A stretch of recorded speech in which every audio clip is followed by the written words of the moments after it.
This page is the vibrant cover of Dorimaga magazine from October 12, 2001, featuring a serene anime character holding an umbrella, prominently advertising the game Memories Off Second. The cover heralds a significant expansion, announcing the start of a dedicated GameCube magazine section within Dorimaga, promising deep dives into the new console and Nintendo titles, alongside continued coverage of multiple platforms. The magazine brings together previews and information on a diverse range of games. Featured titles include Dead or Alive 3 for Xbox, Romania No. 203, and Onimusha 2, Samurai's Destiny for PlayStation 2, Star Ocean, Till the End of Time for Switch, and for Game Boy Advance, games like The Pinball of the Dead, Puyo Pop, and Mega Man Battle Network 2.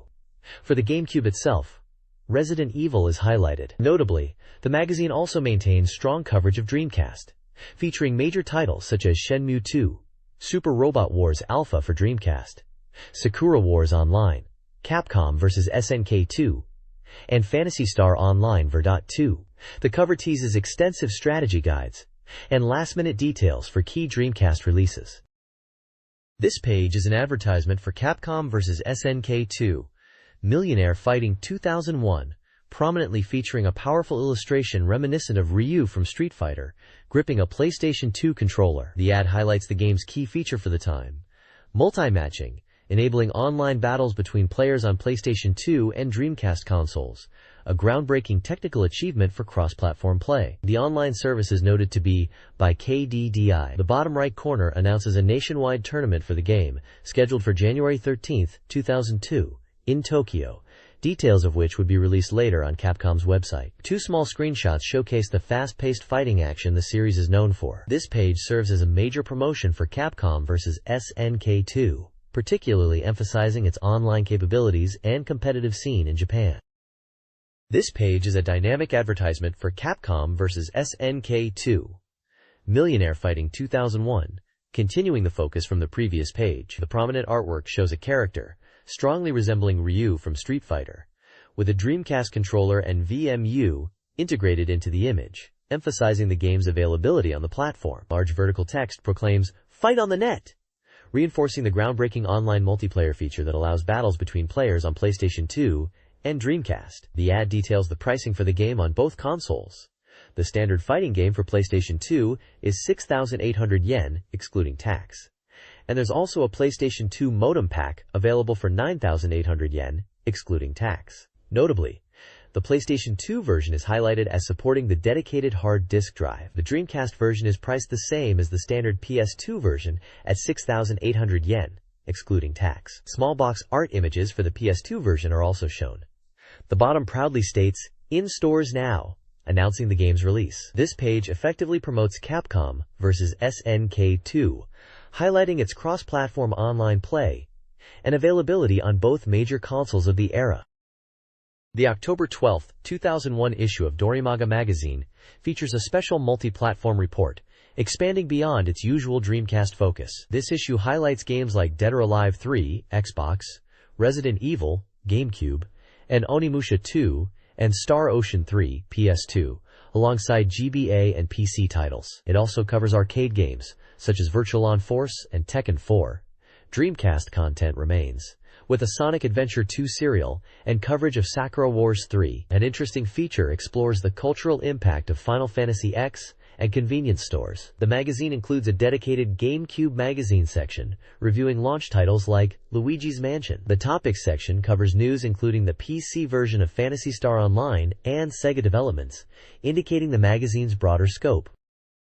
This page provides a comprehensive index and table of contents for the magazine, offering a quick overview of the featured content. It's split into several key sections: new title information, new release strategy/guide, news/data, fan page, comic/column, and the main game index. Under new title information, we see highlights for Sakura Wars Online titles, Memories Off Second, Air, and Shenmue 2. The new release strategy section focuses on Dreamcast titles like Get Base 2, Super Robot Wars Alpha, and Capcom vs. SNK 2. The game index lists games across multiple platforms, including Dreamcast, Arcade, GameCube, Game Boy Advance, PlayStation 2, Xbox, and PC.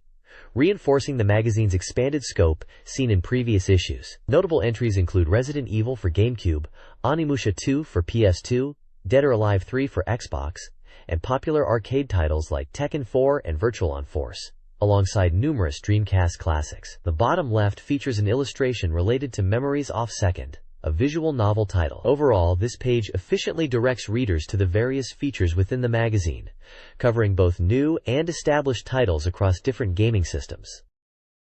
This advertisement promotes Broccoli's DI Carrot franchise, focusing on the release of a Dreamcast game, a trading card game expansion, and their participation at the Tokyo Game Show 2001 autumn. The Dreamcast game, DI Carrot Fantasy, is a visual adventure featuring the franchise's characters, boasting over 200 visuals and full voice acting. The standard edition is 5,800 yen, while a limited edition is 7,800 yen. Both the game and the character card game, circa CG, Volume 2 expansion, featuring 128 new cards, are now on sale. Broccoli will host card game events at the Tokyo Game Show, including an Aquarian Age tournament and DGI Chariot circa CG, events with prizes. New merchandise will also be available. The event takes place October 12 to 14, 2001 at Makuhari Messe. Products are also available at gamers stores across Japan. This page covers the recent launch of Nintendo's new console, the GameCube, in Japan. The article notes that the launch was surprisingly quiet, particularly in major areas like Shibuya and Akihabara, with none of the massive lines typically seen for new hardware releases. Even with some stores implementing a limit of 1 unit per person, the atmosphere was calm, with fewer sales than anticipated. A foreign journalist shared their perspective, suggesting the console's appeal might be different from typical gamer launches. Adding a dramatic twist to the quiet launch, the page highlights a significant pre-launch announcement. Capcom's critically acclaimed Resident Evil series would be exclusively coming to the GameCube. This includes titles like Resident Evil, Resident Evil 0, 2, 3, Nemesis, and the highly anticipated Resident Evil 4. The appearance of Nintendo's legendary creator, Shigeru Miyamoto, at the announcement event alongside Resident Evil director Shinji Mikami, reportedly surprised attendees and signaled a potential major shift in the industry landscape despite the console's subdued debut. This page features 2 distinct topics. First, it delves into the PC version of Phantasy Star Online. The article covers its reveal at the World PC Expo on September 19th, discussing the development process, challenges in porting the game to the varied PC environment compared to consoles, and the goals for this version. Developer insights are included, highlighting the team's focus on making the game accessible on lower-spec machines and expanding the player base globally. Images of 2 developers are featured alongside the text. The second major topic announces the release of the Sakura Wars 3 desktop accessories on October 25th.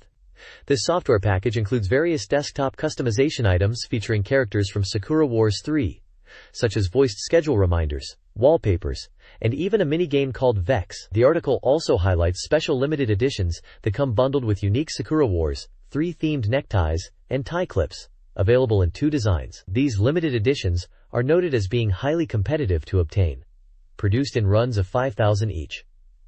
An image of a producer is shown discussing the appeal of these collectible items.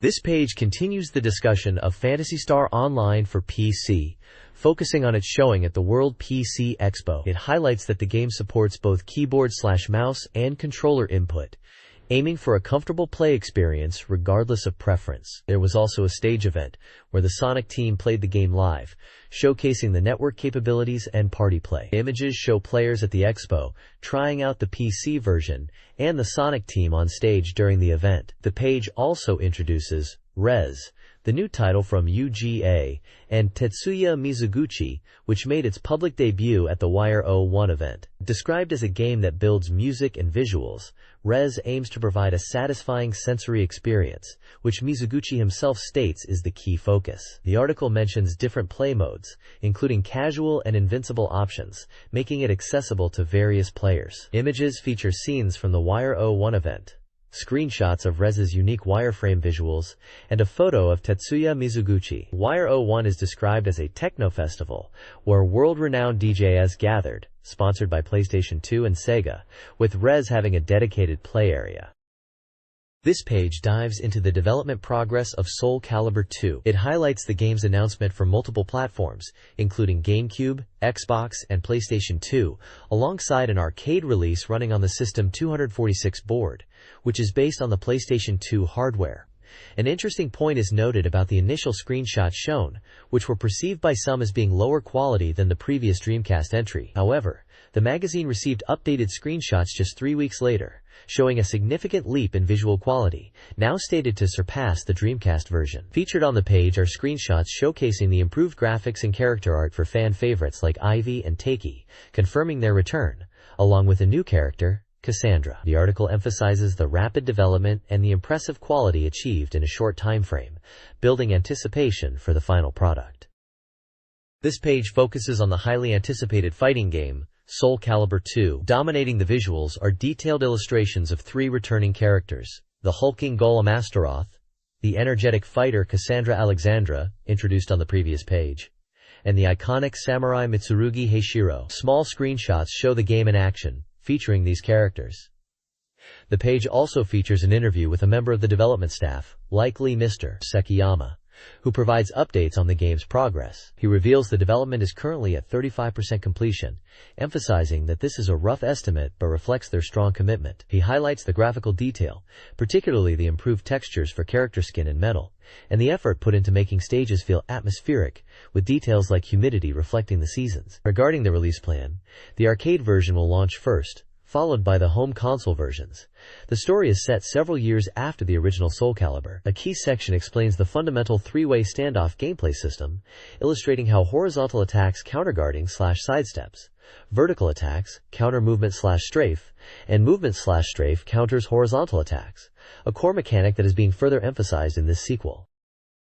This page covers the 39th Amusement Machine Show, highlighting the state of the arcade industry. The sentiment is that while there wasn't a dominant new trend, character-based games stepped up to fill the gap.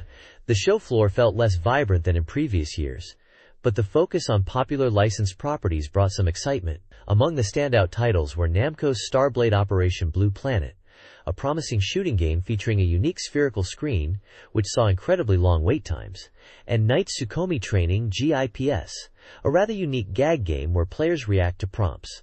The show featured a rush of character games based on popular manga and anime.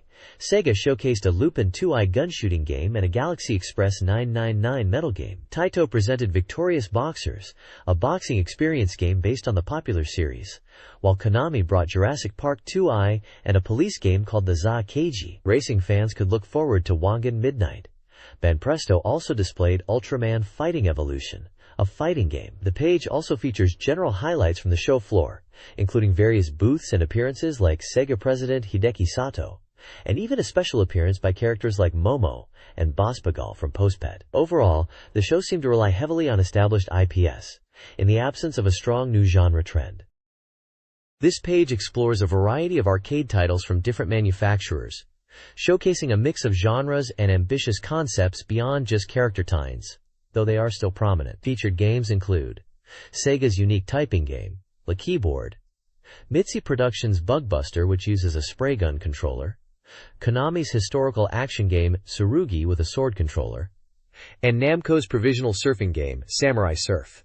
Sega also presented driving game The King of Blue 66 and metal game Oinori Daimyojin. Konami's Monster Gate introduces RPG elements and a card system to the metal game genre, while Namco shows Technic Beat, a music game. The overall review notes that manufacturers are experimenting with various genres and even integrating new services like mobile phone connectivity, highlighting a desire to find the next big trend. A special interview focuses on Initial Dead Arcade Stage by Sega Rosso, a key title at the show. The developers discuss the game adaptation of the popular manga, emphasizing the importance of capturing the source material's world. The game features iconic cars like the AE86, R32, and FD, and includes a card system that allows players to save progress and tune their cars, adding depth beyond simple arcade racing. This title exemplifies the successful integration of popular characters into a strong gameplay experience. This page covers key gaming news between September 11th and 24th. The big stories include Sega's online store, D-Direct, getting a major renewal on October 4th, promising a better interface, a new point system, DD points, and expanded product offerings beyond Dreamcast software to include merchandise and items from other companies. They are running some tempting campaigns, like double bonus points and limited edition goods. Additionally, the PS2 title Doko Demo Especial is getting a special promotion with a themed train, the Torogo, running on the Kikyu line until October 22nd. An opening ceremony drew about 500 fans to see the popular character Tokoro. Looking ahead, the Tokyo Game Show 2001 Fall Stage event schedule has been announced for October 12th to 14th, featuring various presentations and guests. Sega also revealed their lineup for TGS, which includes major titles such as Sakura Wars, Sonic Adventure 2 for GameCube, Phantasy Star Online, Virtua Tennis 2, Crazy Taxi, Virtua Fighter 4, and Space Channel 5. Finally, a quick news update mentions the North American release date for the Xbox has been delayed by a week to November 15th, reportedly due to production issues rather than terrorism impacts. Overall, it's a mix of upcoming events, service updates, and a minor delay for a competing console. Sega fans have a lot to look forward to. Virtua Fighter 4 is heating up with two major tournaments, the Fast Tournament in Tokyo and the Dojo Showdown across East Japan, both culminating in October finals. Jet Set Radio Future fans can submit graffiti art via email for a chance to have their creations featured in the Xbox game.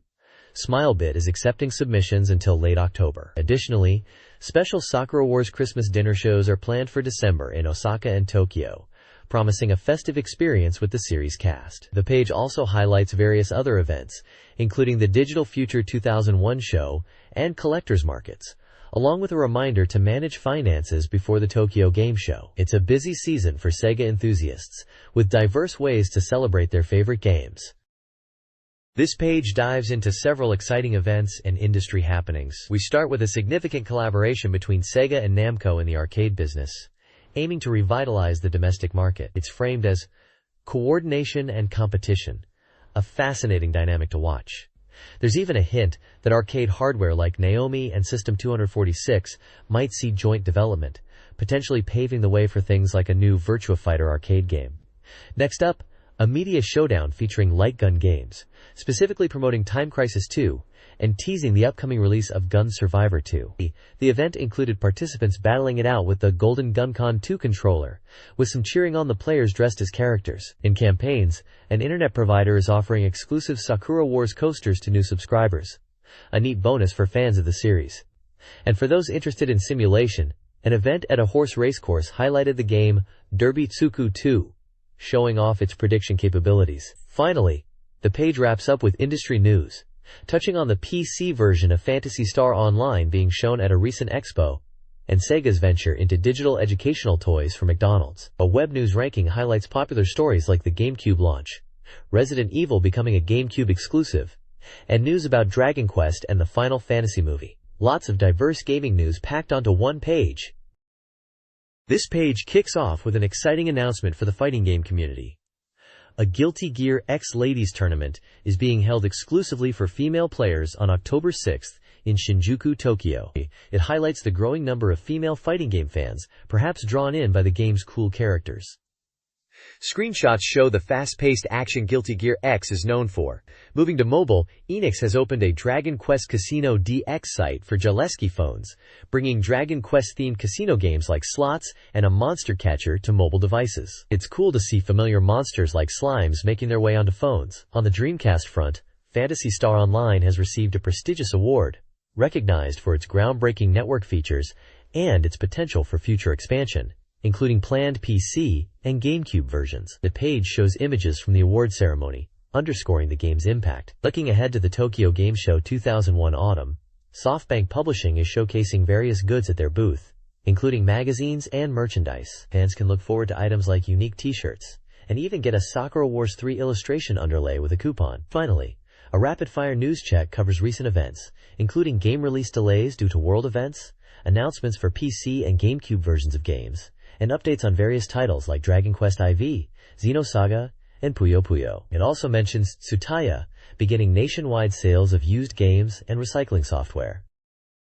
This page features a look into digital creation, gaming news, and merchandise. First up, the Digital Future 2001 INT Festival event is announced, running from late September to late October, focusing on nurturing 3D CG creators with appearances by notable Japanese artists and directors from the anime and game industries. Switching gears, Namco and Enix are collaborating on a line of Crane game prizes based on Dragon Quest, featuring beloved monsters like the iconic Slime, which is part of a joint project announced earlier in the year. For fighting game fans, a comprehensive perfect guidebook for Virtua Fighter 4 is highlighted. It covers everything from basic gameplay and new systems to character moves and strategies, making it essential reading for anyone wanting to master Sega's latest 3D fighter. In the goods and presents section, the spotlight is on Sakura Wars 3, Is Paris Burning?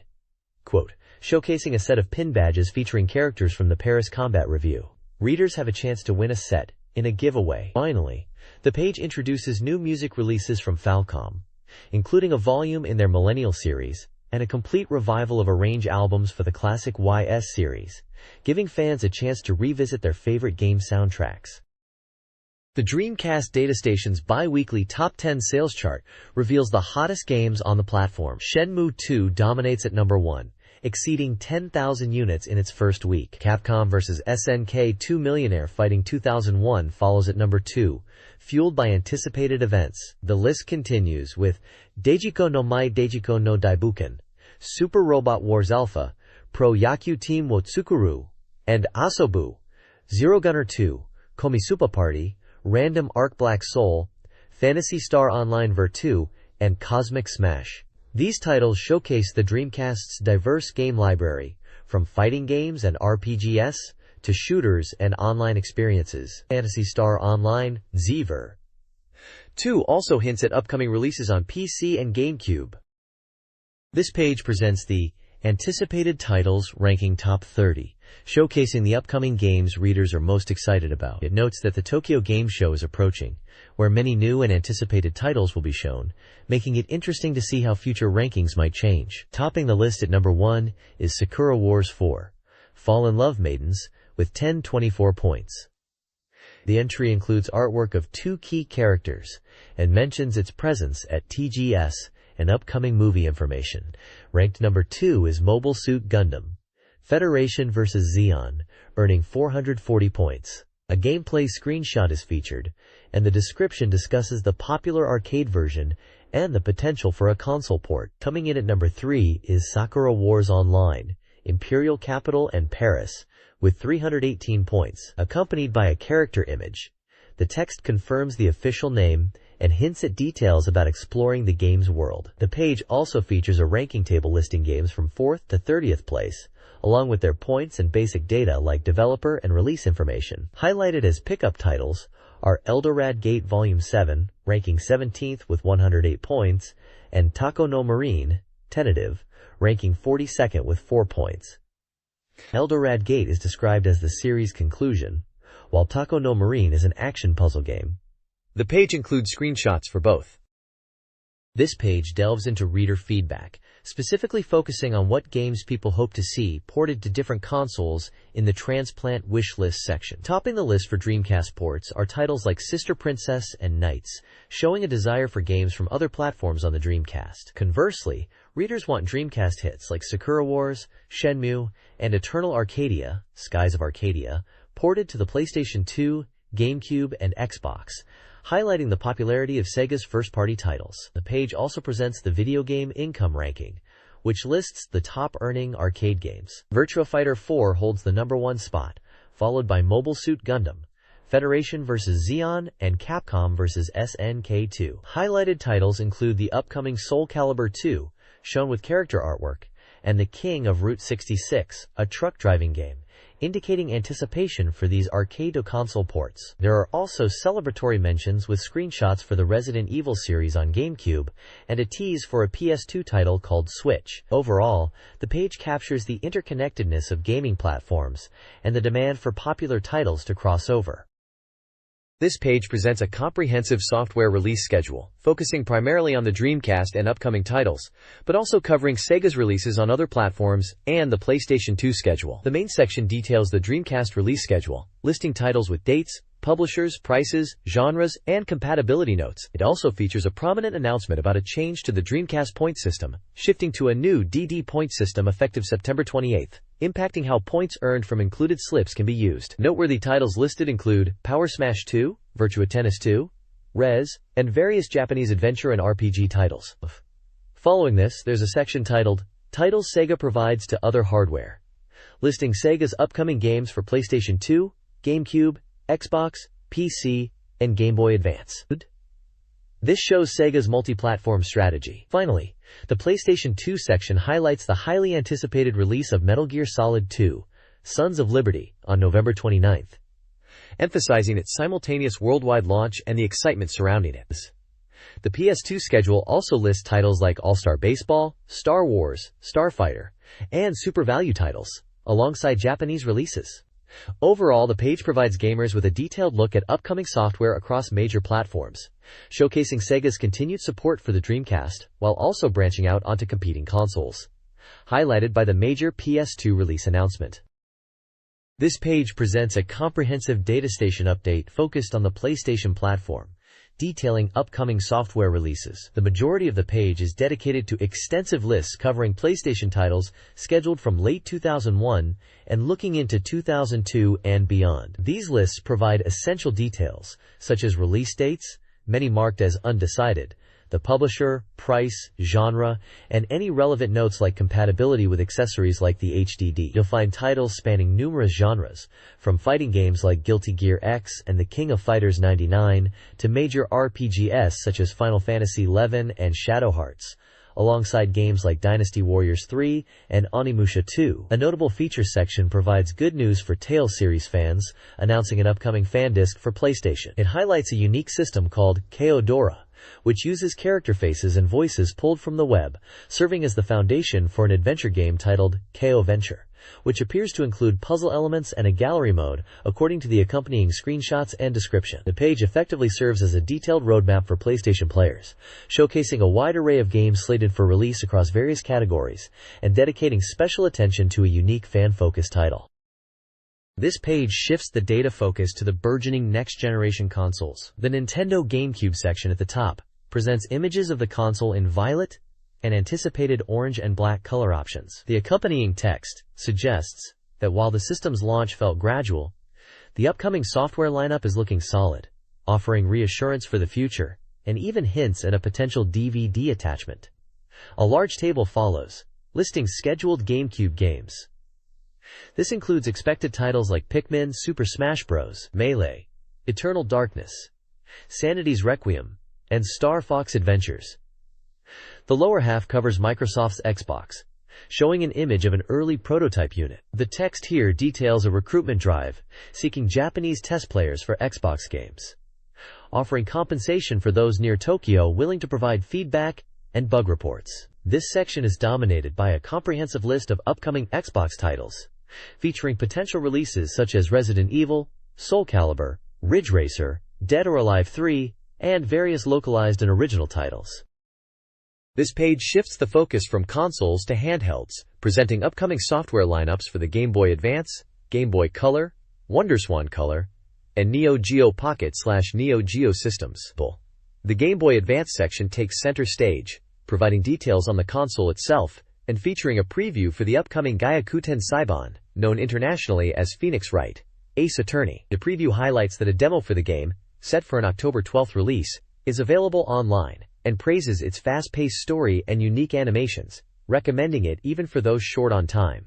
A large list of scheduled GBA games follows, including titles like Super Mario World, Super Mario Advance 2, a tentative Tekken title, The King of Fighters GBA, Monster Rancher Advance, Wizardry Summoner, the legendary Star-Fi, Tomato Adventure, and the GBA version of Pokémon. The page also includes lists for other handhelds. The Game Boy Color section details the hardware and lists upcoming games. Similarly, the WonderSwan Color section provides system info and a list featuring games such as Digimon Tamers, Battle Spirit, and Romancing Saga. Finally, the Neo Geo Pocket and Neo Geo section covers their hardware and lists titles like Sengoku Densho 2001. These sections primarily serve as comprehensive schedules for fans tracking releases on these platforms.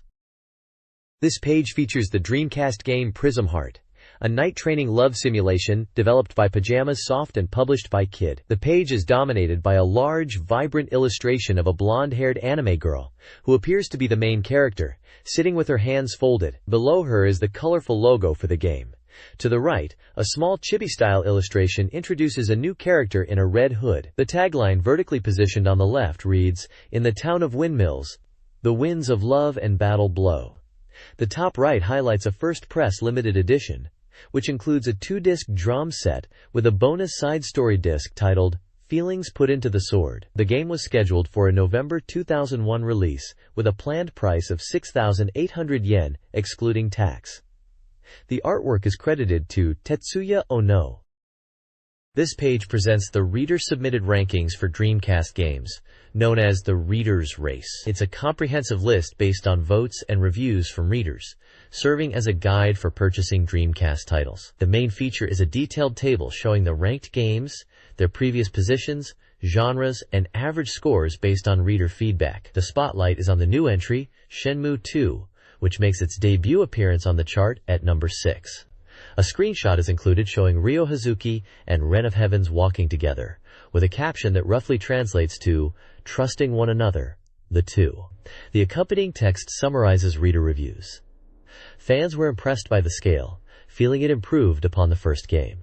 The story was described as engaging, even if the ending was impactful, and left readers eager for a continuation. Players appreciated the improved gameplay and large maps allowing for freedom of exploration, although some noted minor frustrations. Overall, the feedback indicates a positive reception, particularly regarding the story and anticipation for Shenmue 2i, despite some minor critiques. The ranking highlights games that resonate most with the Dreamcast community, based on their direct experiences.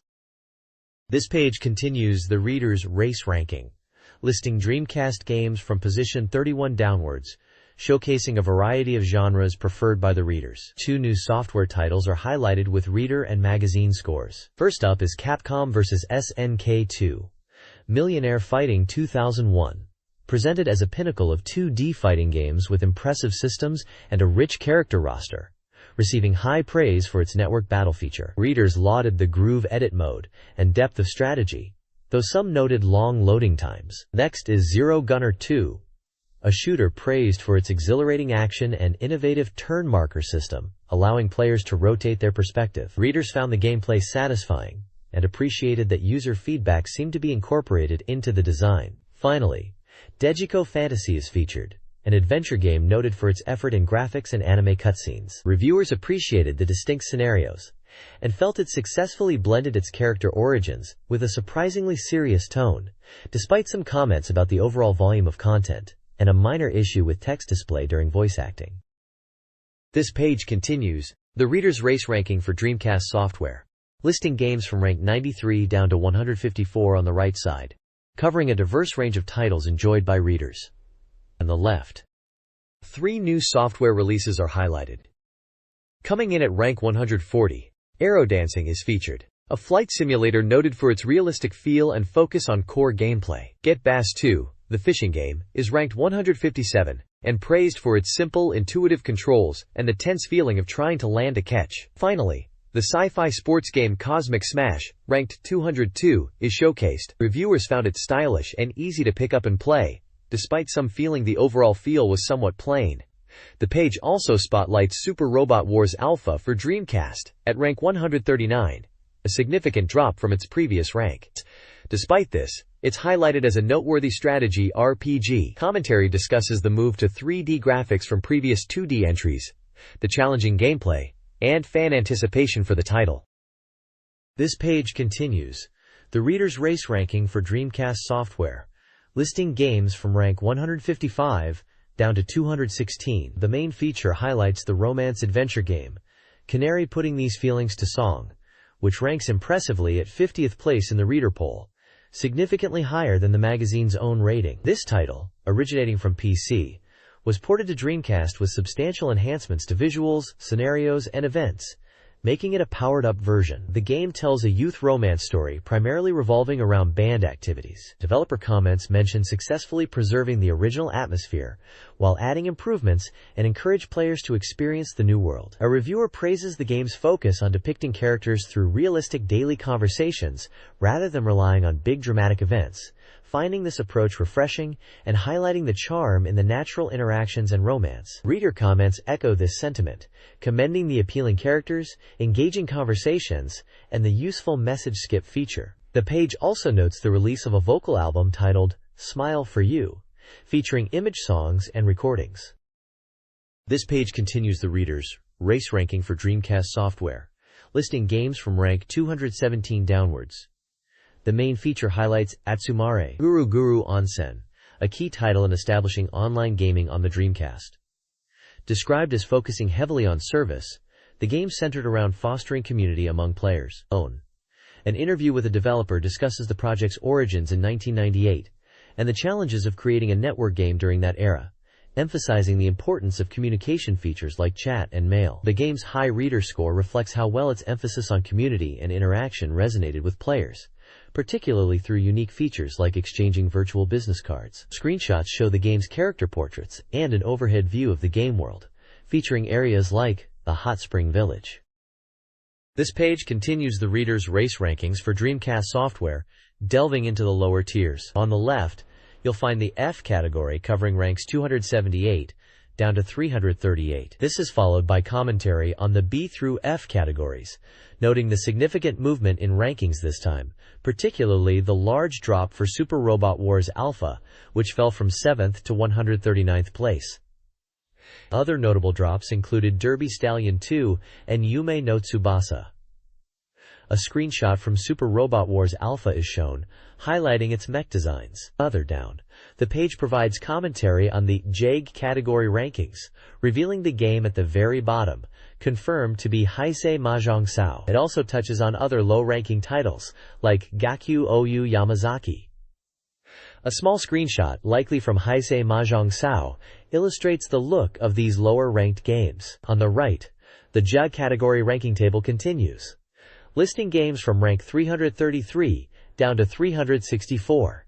The section below this features Released and Coming Soon software, highlighting games that have recently come out or are anticipated and expected to perform well in future rankings. This section includes prominent fighting games like Guilty Gear X and Capcom vs. SNK 2, as well as other highly anticipated titles across different platforms, and features a screenshot from a fighting game, likely Guilty Gear X. This page highlights notable software releases for the Dreamcast, starting with the visual novel Air from Key NEC Interchannel, released in September 2001. It's recommended for its touching story, great music, and humor, scoring a solid 9.0 average from the magazine's reviewers. The page also presents the results of the reader's race specifically for Dreamcast peripherals and accessories, showing rankings for items like the Vibration Pack and Twin Stick. More significantly, there's a major announcement. The long-running Dreamcast Reader's Race is concluding. Starting with the next issue on October 12th, it will transition into an all-hardware Reader's Race, allowing readers to vote for games released within the last 2 years across multiple console platforms. Online voting via the web is also being introduced. The page includes reader feedback, prediction contests for upcoming titles like Memories Off Second, and details winners for previous contests and prize giveaways. This page features the Dreamcast Soft Review section, detailing upcoming releases and providing reviewer feedback. It outlines the scoring criteria, from 12 points for products not at a saleable level, up to 910 points for must-buy software. This issue highlights Eldorado Gate Volume 7, an RPG, released on October 10, 2001. Reviewers praise the upgrades in action and exploration from previous volumes.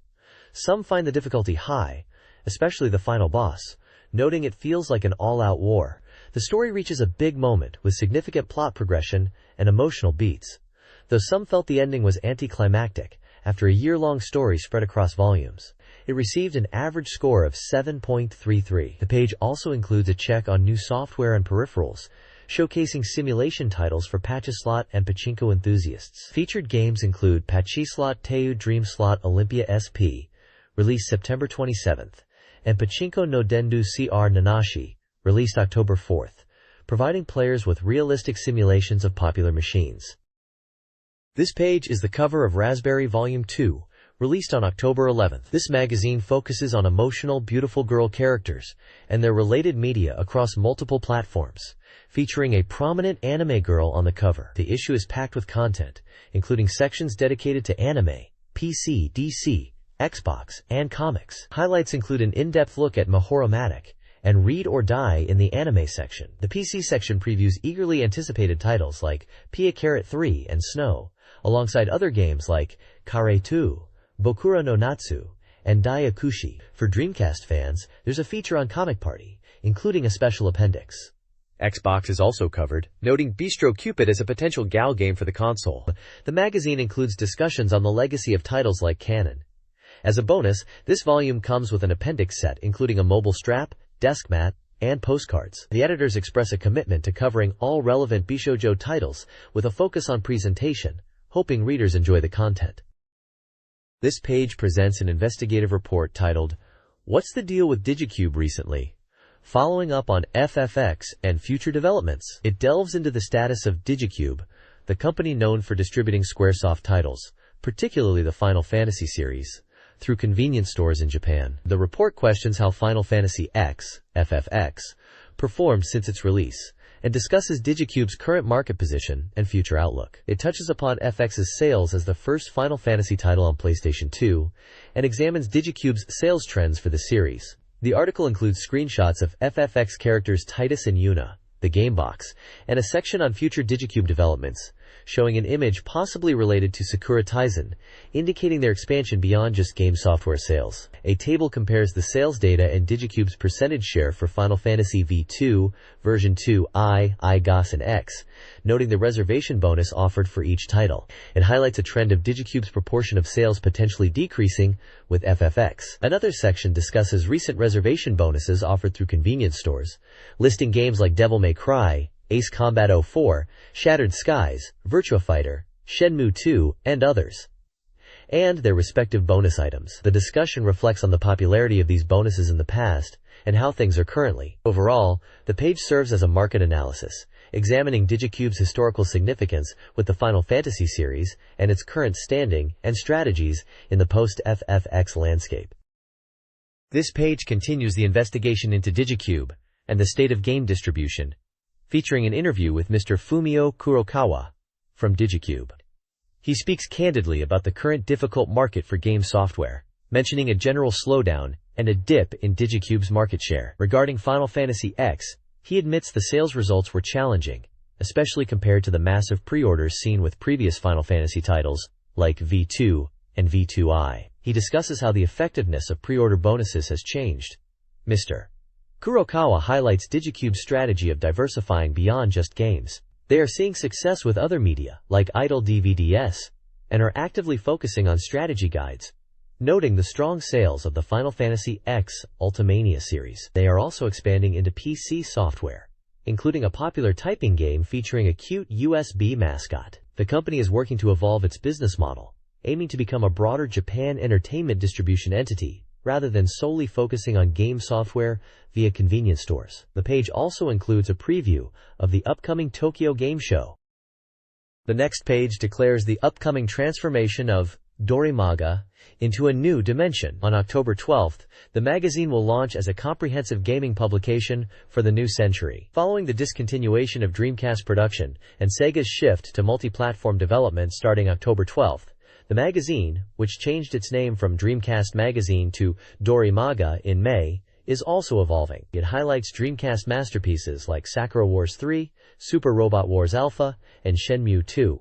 The new Dorimaga will cover the latest trends and game information across all hardware, analyze titles, provide strategies, and feature new consoles. It aims to surpass legendary magazines and is actively recruiting talent and abilities, planners, writers, designers, and editors to make the magazine more interesting and realize its new vision. The page features an illustration of Hitomi, the new character from Dead or Alive 3, who is mentioned as appearing on the cover.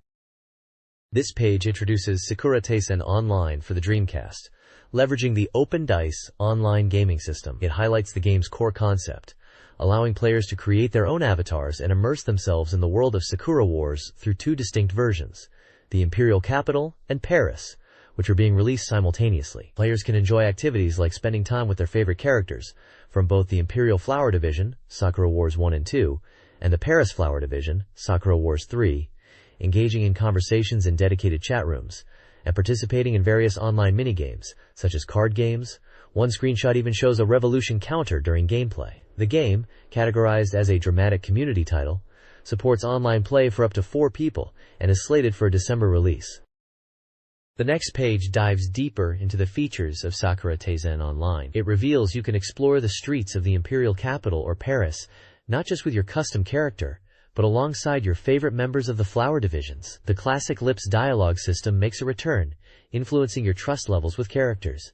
Build high trust and unlock special rewards, which might include different dialogue, events, or even gameplay advantages. You can interact with various characters, including familiar faces and even supporting cast members, with the page highlighting the possibility of dating even sub-characters. The characters accompanying you aren't just for show. They'll actively cheer you on during the various minigames available in the online world, which include both classic games from the series and new additions, some even featuring special attacks. An interview with Noriyoshi Oba touches upon the goal of creating a vibrant community space for fans within the Open Dice online system, allowing for player interaction, item exchange, and hosting events like talk shows. The Open Dice system itself is shown connecting the Dreamcast version of Sakura Taisen Online with other platforms and content, emphasizing its role as a central hub for Sega's online gaming initiatives at the time. Overall, the page paints a picture of a detailed online world focused on character interaction, fan community, and classic Sakura Wars gameplay elements adapted for an online environment. The next page dives into the online features of Sakura Taisen Online, highlighting how players can interact within the Sakura world via the Open Dice platform. It showcases a variety of classic Japanese minigames available, including Hanafuda, featuring Koi Koi, Mahjong, poker, and Daifugo, emphasizing that you'll be playing these against other human opponents. A significant aspect is the item collection. By playing games and building trust with characters, you can earn various items like character bromides and posters. There's a vast collection to acquire, adding a cool element for fans to collect and potentially trade. The game also incorporates dynamic character interactions, similar to the main series, where characters react based on your status and actions, making the world feel more alive. Players can explore the world map, such as the Imperial Capital shown here, with their customized characters alongside their favorite Flower Division members. Crucially, the page confirms that fans can easily communicate using chat rooms, including one designed like the iconic strategy command room, perfect for planning events or just hanging out. The Open Dice system is presented as a cross-platform online hub, where a single subscription fee grants access to all the games within this online theme park. The overall goal is clearly to create a vibrant community space for Sakura Wars fans.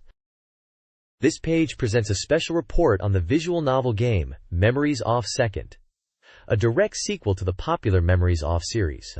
The main image features a key character holding an umbrella, reflecting the game's melancholic yet beautiful atmosphere often associated with rain. The text poses a question about love that lasts forever, and wonders if anyone can truly answer it without recalling fond memories. It suggests that the game's heroines, like the protagonist, are pondering this question as they move toward the future. The page includes 2 smaller screenshots, showcasing character interactions, providing a glimpse into the game's visual style and narrative moments. One screenshot shows a character named Hotaru, while another features a Teru Teru Bozu, rain charm doll, and Hotaru asking whether sunny or rainy days are preferred.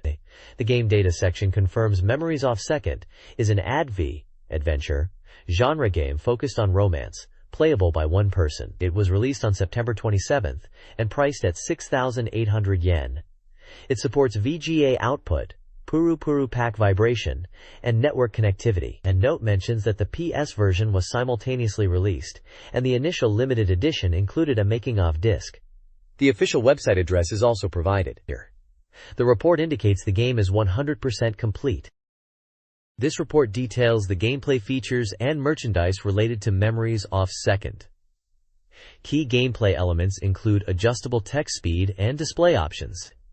Quick Load allows instant saving at decision points, while Shortcut enables direct access to previously cleared routes. Unlockable content includes VM icons, an album for viewing illustrations, and a clear list to track progress, incentivizing replayability. Merchandise releases are also highlighted, including limited edition desk mats and Shizuru's Fluffy Cream, sold at Messe Sano Akihabara. A trading card set featuring various characters was distributed with game versions and at events. Finally, upcoming music and drama crids, including album art, are announced, extending the Memories of Second experience. This page features Hotaru Shirakawa from Memories of Second, described as the Love Level Number 1, naturally energetic girl. She is introduced as the protagonist Ken's girlfriend since Christmas Eve of their second year of high school. Despite being sweet and easily flustered, she is always confident that Ken likes her and isn't afraid to express her feelings, which is seen as endearing. Her personal data lists her as 17 years old, blood type B, 158 centimeters tall, and weighing 47 kilograms, attending Shiratsu Gakuen. Her hobby and likes are both listed as piano, specifically Chopin. She likes Ken when he is kind, but dislikes him when he is half-hearted or indecisive. The page details key moments from her route. One section describes Ken searching for Hotaru on the beach after she wanders off with her dog, finding her mobile phone and receiving a call from Shota. This event led to their relationship deepening, culminating in a shared photo as her phone's wallpaper. Another section highlights her piano playing, noting that, for Hotaru, sound turns into magic. This section talks about her playing a song titled Dream of Love, suggesting a deep connection between her music and her feelings for Ken. Finally, an unforgettable day is mentioned, February 14th, where Ken receives chocolates from her and their closeness is depicted, emphasizing the warmth between them. These sections collectively portray Hotaru's bright personality, her significant relationship with Ken, and memorable events within her story arc. This page introduces Tsubame Minami, a 23-year-old temporary high school teacher and the oldest heroine in Memories of Second. Her route, described as philosophical and romantic, explores her relationship with the protagonist, Ken. Tsubame is portrayed as mature and logical, yet possesses a playful side, teasing Ken in captivating, albeit confusing, ways. Living in the same apartment complex, Tsubame and Ken frequently interact, strengthening their bond through daily encounters like working in the garden with friends. Their interactions include playful banter and deeper conversations. The story hints at family love underlying her calm demeanor. Key moments include Tsubame's intervention in a fight and her unique ability to see the wind, leading Ken to a moment of shared understanding. Tsubame's route offers a blend of thoughtful discussions and playful interactions, contrasting with the more energetic approach of Ken's other relationship with Hotaru. The next page continues the deep dive into the cast of Memories of Second, introducing two more potential heroines for protagonist Ken. First up is Megumi Soma, a reserved and slightly clumsy 17-year-old underclassman whom Ken meets while working his part-time job. Despite her shy nature, the page highlights her subtle thoughtfulness and the potential for a romantic connection to develop from their initial interactions, even suggesting Ken might fall for her quiet charms. Screenshots show moments of them working together, and Megumi expressing concern.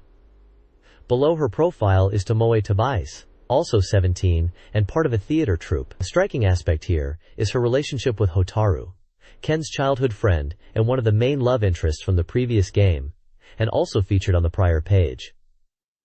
Tomoe is Hotaru's best friend. The page muses on how this dynamic might make pursuing a relationship with Tomoe feel like making a move on your girlfriend's best friend, potentially presenting a unique obstacle. Tomoe is described as expressive and cheerful, fitting for her theatrical background, but also surprisingly delicate and prone to deep thought, which might be the real challenge in her route. Screenshots show her interactions with Ken, including one with Hotaru present. This page effectively previews two distinct relationship paths Ken could take within the game.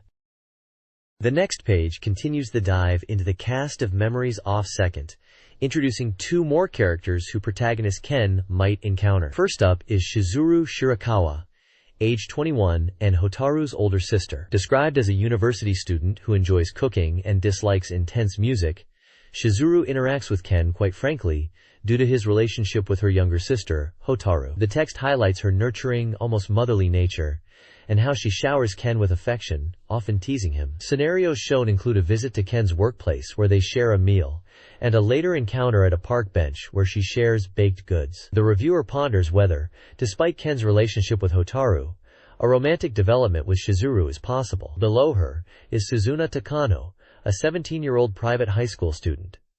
Her profile notably lists dislikes men as a trait, presenting a clear challenge for Ken. Despite her reserved and unapproachable demeanor, the page suggests that if Ken can manage to break through her shell, she might open up. Key moments depicted include Ken intervening when Suzuna is being harassed on the street, showcasing her vulnerability, and a scene at a swimming pool where she appears somewhat lonely despite her skill. The "What happens next?" section speculates on Ken's efforts to get closer to the distant Suzuna. This page delves into the Dreamcast release of the classic visual novel, Air. Presented as a strategy guide, it covers the game's three main character scenarios for Misuzu, Kano, and Managi. While it highlights the importance of navigating these branches to reach the true ending, the guide intentionally avoids direct spoilers, suggesting a more exploratory approach is best. A helpful feature noted is the ability to rewind using the directional buttons, allowing players to revisit previous choices without fear of failure. The page then focuses on the path for Managi, describing it as potentially difficult due to numerous bad endings, but advises that kindness is generally the key. Specific entries detail interactions on certain dates, such as helping with homework, dealing with a financial question, or deciding whether to play together after school. It concludes by stating that the choice to enter Managi's route occurs on July 22nd. And failing this point requires restarting, while also mentioning the significance of Haruko after July 24th for progression. This guide covers the Kano and Misuzu routes in the visual novel Air, focusing on key events and the critical branching point. It details Kano Kirishima's route, beginning with her meeting with Sei, and progressing through events at the Kirishima clinic. A major section explains the July 22nd decision that determines whether you follow Misuzu, Kano, or Managi's path, showing specific dialogue options. The guide highlights important events in both routes. For Misuzu, it covers chasing potatoes, leading to Kano's route, a decision about leaving town, the Somen Challenge Cup, and an event related to her bandana. For Kano, it features an invitation to stay at the Kirishima house. The guide also advises experiencing certain bad endings, specifically for Managi on July 22nd, and for Kano near the end of her route, to fully appreciate the story. Screenshots illustrate key moments and a sample bad ending. The next page continues the guide for the visual novel Air, primarily focusing on navigating the Misuzu Kamio route. It details key events and decisions on specific dates that influence the story progression. The guide highlights events like a seemingly unrelated encounter on July 20th, a significant dialogue choice involving twinkling stars on July 22nd, which is critical for the Misuzu route, a late-night walk taking an unexpected turn also on the 22nd, a choice between the station or bus stop on the 23rd, a decision between Samon and her bento on the 24th, an encounter with a woman buying rice on the 25th, obtaining the 5th rice coupon on the 27th, and Misuzu's date on the 29th where Michiru appears. A key section explains the branching points between the Misuzu and Kano routes, specifically citing choices made on July 22nd, 24th, and 25th, as determining which path the player follows. Making choices favorable to Misuzu on all these dates is necessary for her route. The page also touches upon another ending for Misuzu, noting that decisions from July 27th onwards lead toward the true end. The content serves as a detailed walkthrough for players aiming to experience Misuzu's storyline and its outcomes. This page is a special report from Dorimaga, stepping beyond just Dreamcast to look at hot new software gathering from other platforms like Xbox, PlayStation 2, and GameCube, alongside Sega titles, in anticipation of the Tokyo Game Show. The illustration captures this multi-platform focus, with characters sporting console-like heads on a stage, celebrating the influx of exciting new games. The page highlights a range of upcoming titles. For Xbox, they point out Dead or Alive 3, with new male characters being revealed. GameCube is getting the Resident Evil series exclusively, a major scoop at the time. The PlayStation 2 section features Onimusha 2, noting its protagonist is modeled after the late actor Yusaku Matsuda, Star Ocean 3 with its first public screenshots, and the debut of Romania number 203. Nostalgia hits with Switch on PS2, a callback to a Sega CD title. Also on PS2 is Ultimate Ghosts N Ghouls, marking the series' return. The Game Boy Advance isn't left out, showcasing Mega Man Battle Network 2 and The Pinball of the Dead, a unique spin on the House of the Dead series. Finally, PC gamers can look forward to Deep Fantasia, Enix's second online RPG. It's clear the magazine is buzzing with excitement for the diverse lineup hitting all systems. This page is a special report on Dead or Alive 3, confirming its presence on the Xbox. The big news highlighted here is the official reveal of two male characters, Jen-Fu and Leon. While the Dead or Alive series is often celebrated for its stunning female fighters, the magazine emphasizes that the formidable male characters should not be overlooked, and their time in the spotlight has arrived. The page showcases the game's impressive visual fidelity, with various screenshots depicting intense battles. We see characters like Jen-Fu and Leon in action across diverse environments, from snowy mountains to tropical beaches and traditional dojos. The article points out the game's overwhelming expressive power and the detailed depiction of environmental interaction, such as snow being scraped away when a character falls. Focus is also placed on new techniques. Jen-Fu, a returning veteran, is confirmed to have new moves, specifically a powerful wall throw that can be executed when his back is against a wall, slamming opponents into it. The description and accompanying screenshots demonstrate the visceral impact of these new abilities. The text praises the fusion of beautiful environments, character presence, and dynamic technique exchanges, crediting the Xbox hardware and the skill of the Tecmo Team Ninja development staff for bringing it all to life. While details like release date and price are noted as undecided, the anticipation for this next-gen fighter is clear.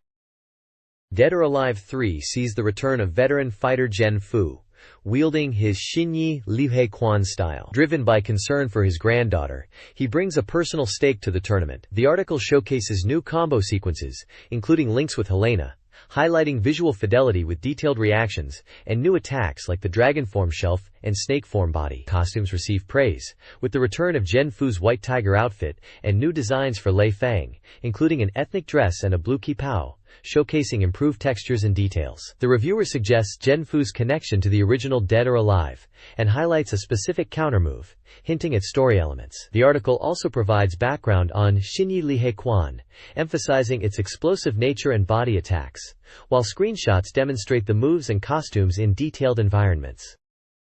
Leon, the Wolf of the Battlefield from Dead or Alive 3, fights with Command Sambo, a style focused on throws and joint locks. Driven to become the strongest after a personal tragedy, he shares his style with Bayman. This installment emphasizes Leon's grappling prowess, featuring powerful throws and ground techniques. Key moves include the mount position tackle, leading to a mix-up of a mounted punch or an armbar/crucifix hold, creating a strategic dilemma for opponents. Reviewer Intada notes the strength and combo ability of Leon's aerial throws. The page also features a Dua knowledge corner, explaining Sambo's origins as a Russian self-defense system. Finally, a guard crush mechanic is introduced, showcased with Jen-Fu breaking Leon's guard with a unique stance attack, indicating a potential shift in defensive strategies. This page features an interview with Dead or Alive 3 producer Tomonobu Itagaki and character modeler Naxumsi, diving into the development of the game. They discussed the significant leap in character creation, highlighting how the move to new hardware allowed for vastly improved modeling, particularly in rendering detailed faces, hair, and textures, which Naxumsi was heavily involved with. Itagaki also touches on the evolution of the game's core system from Dead or Alive 2, aiming for a more refined experience. Surrounding the main interview are sections dedicated to fan interaction, including suggestions for new moves and illustrations for character ideas, with one fan's Tina costume design even getting a nod from Itagaki. There's also a diary entry building excitement for the Tokyo Game Show, mentioning interactions with voice actors for new characters, tied into a quiz contest for readers to guess the new cast. Capcom announced the Biohazard 023 Veronica Complete Collection for the Nintendo GameCube, making the Resident Evil series a console exclusive. This was revealed at a press conference on September 13, 2001, before the GameCube's Japanese launch. The move surprised the industry. The article reviews the series' history, from the original PlayStation release in 1996 to its multi-platform presence, and approximately 19 million copies sold worldwide by March 2001. A new Resident Evil logo, displayed with the GameCube logo, signaled the franchise's new direction. The announcement included details for the GameCube remake of Resident Evil, slated for March 22, 2002. Director Shinji Mikami, returning after 5 years, aims to restore the survival horror elements lost in later installments, emphasizing a return to the original game's fear factor. The page features images of the remake and the press conference. The next page continues the groundbreaking news about the Resident Evil series moving exclusively to the Nintendo GameCube. It prominently features the GameCube logo alongside the title, reinforcing the message of exclusive supply. The page showcases breathtaking screenshots from the upcoming Resident Evil remake, highlighting the dramatically enhanced visuals of the iconic mansion. Images depict detailed environments like the main hall with its intricate decor and lighting, a tense encounter in a hallway with a zombie, and the room housing the famous Watering Woman statue, noting the attention to lighting and shadow effects that push the realism to new heights. The text emphasizes how difficult it is to distinguish between real life and the CG graphics. A major focus is an interview with Shinji Mikami, the director of the original Resident Evil, who is returning to the series after a 5-year break. He discusses the decision for GameCube exclusivity, calling it a significant choice, and sharing insights into conversations with Nintendo and Capcom's president. Mikami expresses his philosophy on game development, prioritizing hardware that allows for the most engaging experiences. He also reveals the current development status of the remake is around 50% complete, with the mansion nearing completion and character work progressing. Crucially, the page reveals that everything is for Resident Evil 4 inches, hinting that the next main entry is also destined for the GameCube platform, a major announcement at the time. A photo shows Mikami shaking hands with Nintendo's Shigeru Miyamoto, illustrating the partnership behind this console shift. The Resident Evil remake on GameCube boasts significant graphical enhancements, particularly in its over-quality visuals. This includes a realistic outdoor forest scene with dynamic grass animation, achieved through innovative video background technology and Nintendo support. Sophisticated lighting and shadow effects, like light filtering through windows and dynamic fan shadows, enhance the game's atmosphere and terror. Character models, especially the zombies, feature detailed textures. Director Shinji Mikami emphasizes the project as a new creation, discarding unnecessary elements for a fresh experience. It details technical challenges, specifically with the demanding video backgrounds, and acknowledges Nintendo's assistance. Mikami defends the graphic violence as essential to the Resident Evil identity, and highlights the visual advancements compared to Code Veronica. He also reveals Nintendo's approval of the shocking "You Are Dead" screen, showcasing its commitment to the series' core themes. This entire effort ultimately paved the way for Resident Evil 4. This page delves further into the Resident Evil remake on GameCube, highlighting the meticulous detail put into the visuals, particularly the zombies and character models. The zombies are described as having detailed textures, focusing on gruesome elements like eyes and mouths, while being adjusted to avoid being excessively repulsive during gameplay. The number of zombies appearing simultaneously is increased, intensifying the player's fear. The player characters, Chris Redfield and Jill Valentine, who were playable in the original with varying difficulty levels, Chris being standard, Jill easier, are also given high-quality treatment. While only Chris is shown in the publicly released footage at the time, the character models are said to be equal to or surpassing the quality seen in Code Veronica, with detailed clothing textures and expressions. In an interview section, director Shinji Mikami discusses the goal of bringing back the sense of dread that might have lessened in subsequent titles. He emphasizes the importance of the Resident Evil 1 remake as a foundation, stating that everything being done is ultimately in preparation for Resident Evil 4. He confirms Resident Evil 0 will be released shortly after the Re-1 remake, and that all subsequent main series titles, Resident Evil 2, 3, and Code Veronica X, are also planned for release on GameCube. Mikami expresses confidence in the quality of the remake and encourages fans to look forward to the new experience. This page introduces Onimusha 2, the highly anticipated sequel hitting PlayStation 2 in March 2002. This game aims for a scale beyond the original, blending dramatic storytelling with intense survival action. Set a decade after the first game, the story follows the new protagonist, Yagyu Jubei, as he confronts the demonic forces orchestrated by Oda Nobunaga. A major point of interest highlighted is the decision to base the appearance and voice of the hero, Jubei, on the legendary late actor Yusaku Matsuda, a choice that generated significant buzz when announced at a large press conference on June 12. Developed by a team featuring creators known for their work on major titles like Resident Evil, the game promises high production values across graphics, sound, scenario, and action, demonstrating the developer's confidence in delivering a top-tier experience. This page delves deeper into Onimusha 2, focusing on the expanded story and world, introducing key new characters, and highlighting the powered-up combat system. The world continues the Sengoku period setting from the first game, but opens up beyond Gifu Castle to include locations like a bustling gold mine town. The game aims for a larger scale, exploring the changing atmosphere and character expressions within these new environments. Crucially, new characters are introduced, who can potentially join Jubei as allies. These include Magoichi Saika, a logical and cool-headed expert with firearms, and Oyuu, a mysterious female swordswoman with a Western flair who moves like a ninja. The page suggests interactions with these characters can influence the story and potentially lead them to fight alongside Jubei. Combat sees a significant upgrade, emphasizing a satisfying slashing feel. New weapon types are added, such as the spear, which is highlighted for its effectiveness at range with thrust attacks. The sword also features powerful techniques, potentially drawing on the Oni lineage, with visually impressive special moves that illuminate the environment. The game promises enhanced action and distinct characteristics for each weapon type. Star Ocean 3, showcased at the Tokyo Game Show, is the highly anticipated next installment in the RPG series from Enix and Tri-Ace. Set approximately 3 years after Second Story, the game promises a return to the series' entertainment roots. The game features a futuristic setting with impressive visuals, including high-density CG movies and a strong SF aesthetic. Enix, known for titles like Dragon Quest and Valkyrie Profile, is producing the game, with Tri-Ace developing the action RPG elements. The page highlights the series' history, emphasizing the impact of Star Ocean, the Second Story. The PlayStation 2 title's details are still tentative, but it is confirmed to be an RPG published by Enix. While the release date, price, and compatibility are unknown, the series boasts a strong fan base, with cumulative sales exceeding 1.15 million units. This page follows up on the Star Ocean 3 announcement, focusing on its playable debut at TGS 2001. It declares the game will be playable at the event, held at Makuhari Messe. The page highlights the charm that drives many people wild, suggesting the game contains all the high-level elements expected from the series, including character development, fast-paced strategic battles, and an engaging story. It notes the fully polygonal graphics and impressive camera work leveraging the PS2's capabilities.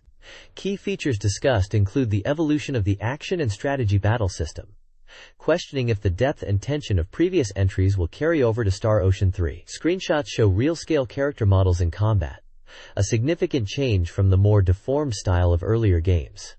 The concept of viewpoint changes for the main characters is mentioned, referencing how Star Ocean, the Second Story, allowed enjoying the story from multiple perspectives with its two protagonists. The featured characters, Fate and Sophia, are suggested to be the main characters this time.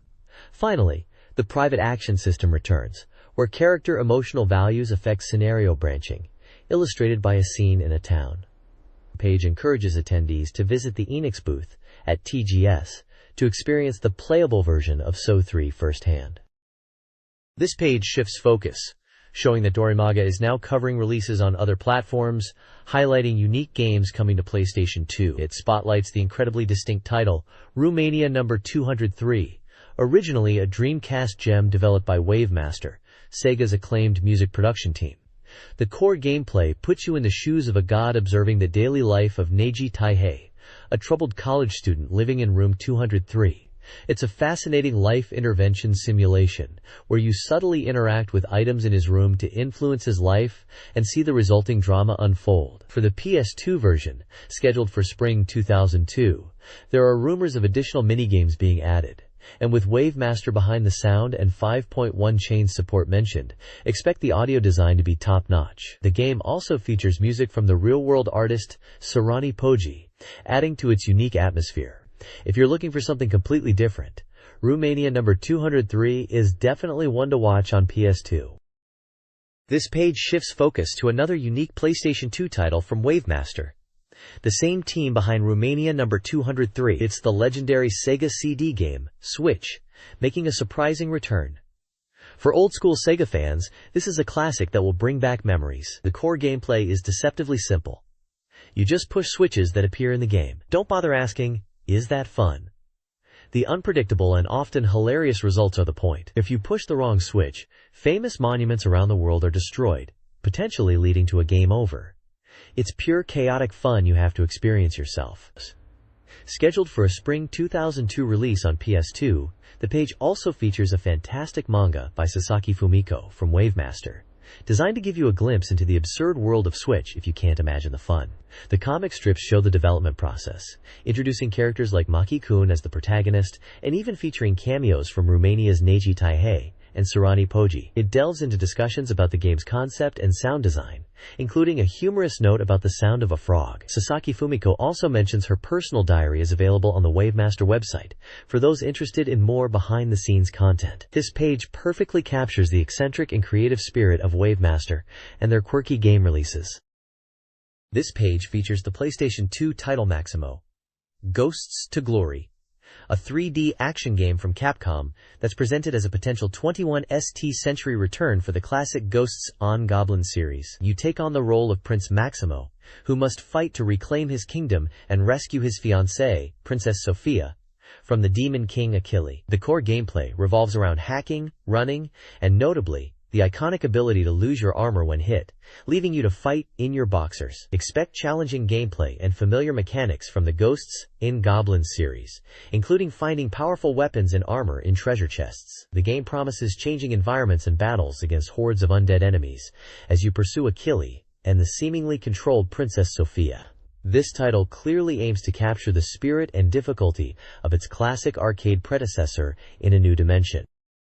This page features the upcoming Game Boy Advance title, Mega Man Battle Network 2. Following up on the first game's success, this is the second entry in the data action RPG series, where you battle computer viruses in the network world. The setting is a near future where everyone carries a pet, personal exploration terminal, and inside is their Net Navi, a surrogate personality program. You play as Lan Hikari, who operates his Net Navi, Megaman.exe, to protect the peace of the network world.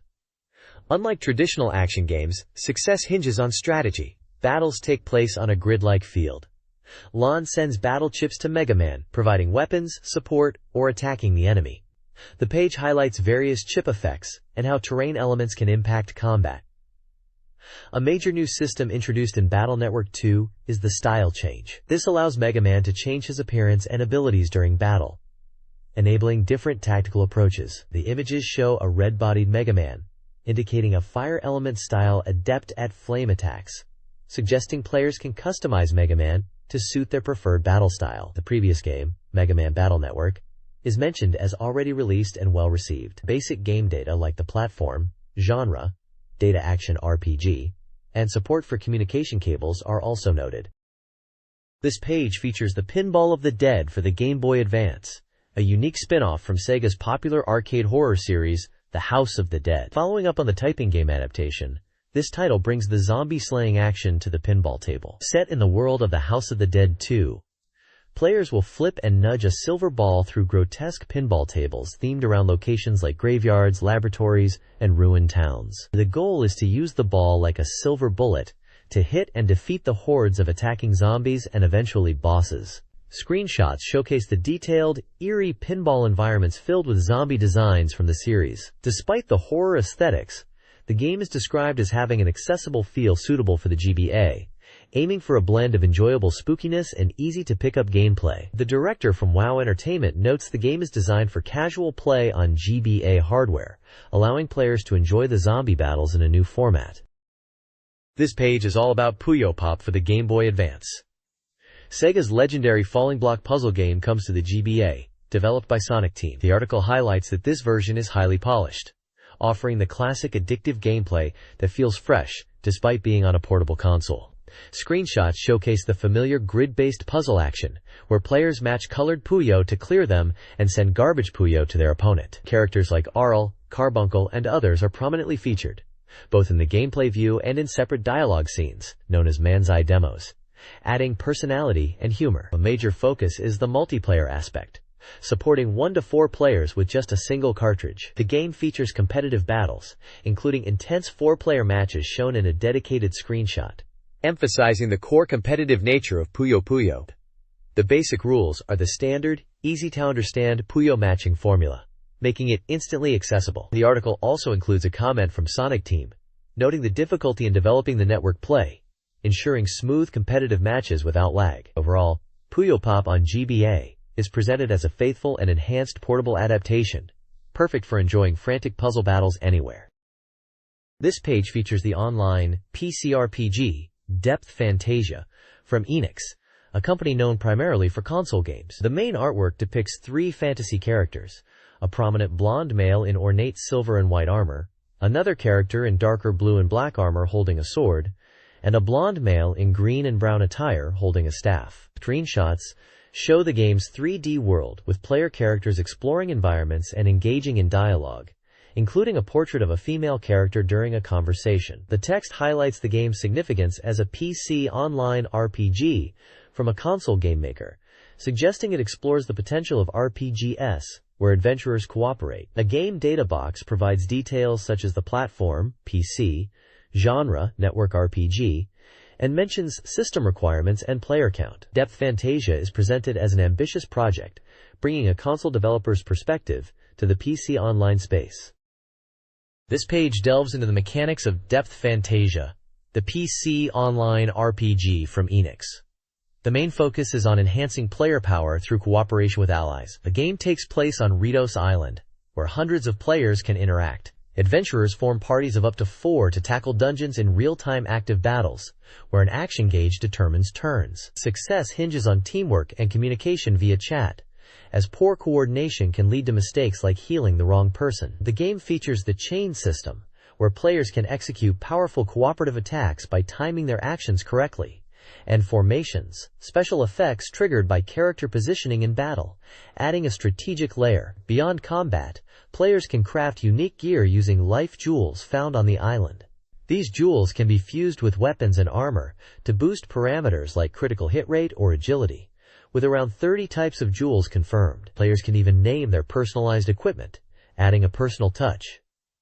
Community building is emphasized with the guild system. Players can form guilds and establish their own customizable activity bases near resting places, functioning as developing towns for members. Guilds offer benefits like collective trading and a bulletin board, but also require investment and defense. This highlights the game's focus on player interaction and creating a shared world experience.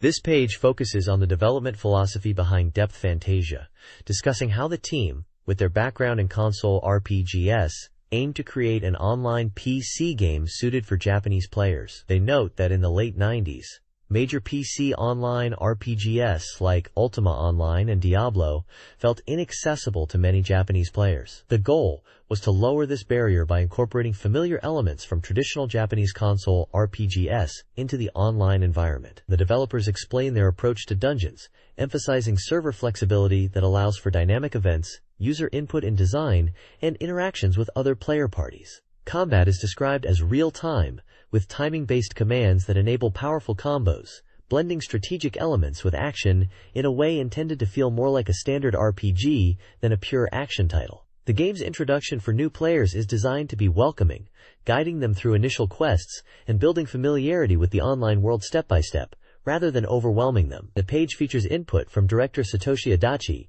programmer Hiroshi Fukuyama, and producer Takamasa Shiba, highlighting their efforts to make the online RPG experience appealing and accessible to a wider Japanese audience.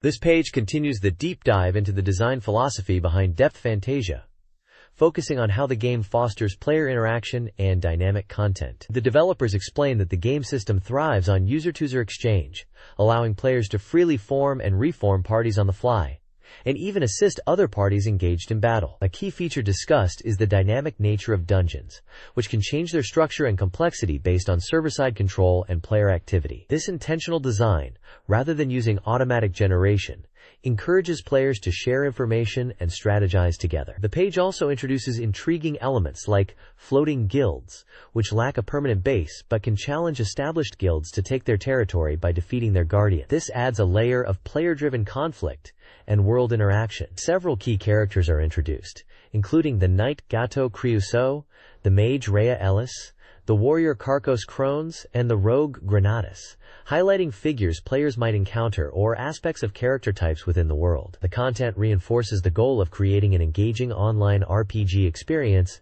tailored for Japanese players, looking towards the future of the genre. This page features a major guide for Shenmue 2, highlighting it as the focus of the magazine's special issue for the month. It declares that reading this feature will make you perfectly ready for the game, providing thorough tracing and support for Ryo Hazuki's actions. The content is structured into several parts: a story guide covering the midpoint of Disc 3, a map guide focusing on navigating Kowloon Walled City, a section on street fighting tactics, and a side story piece potentially featuring developer insights.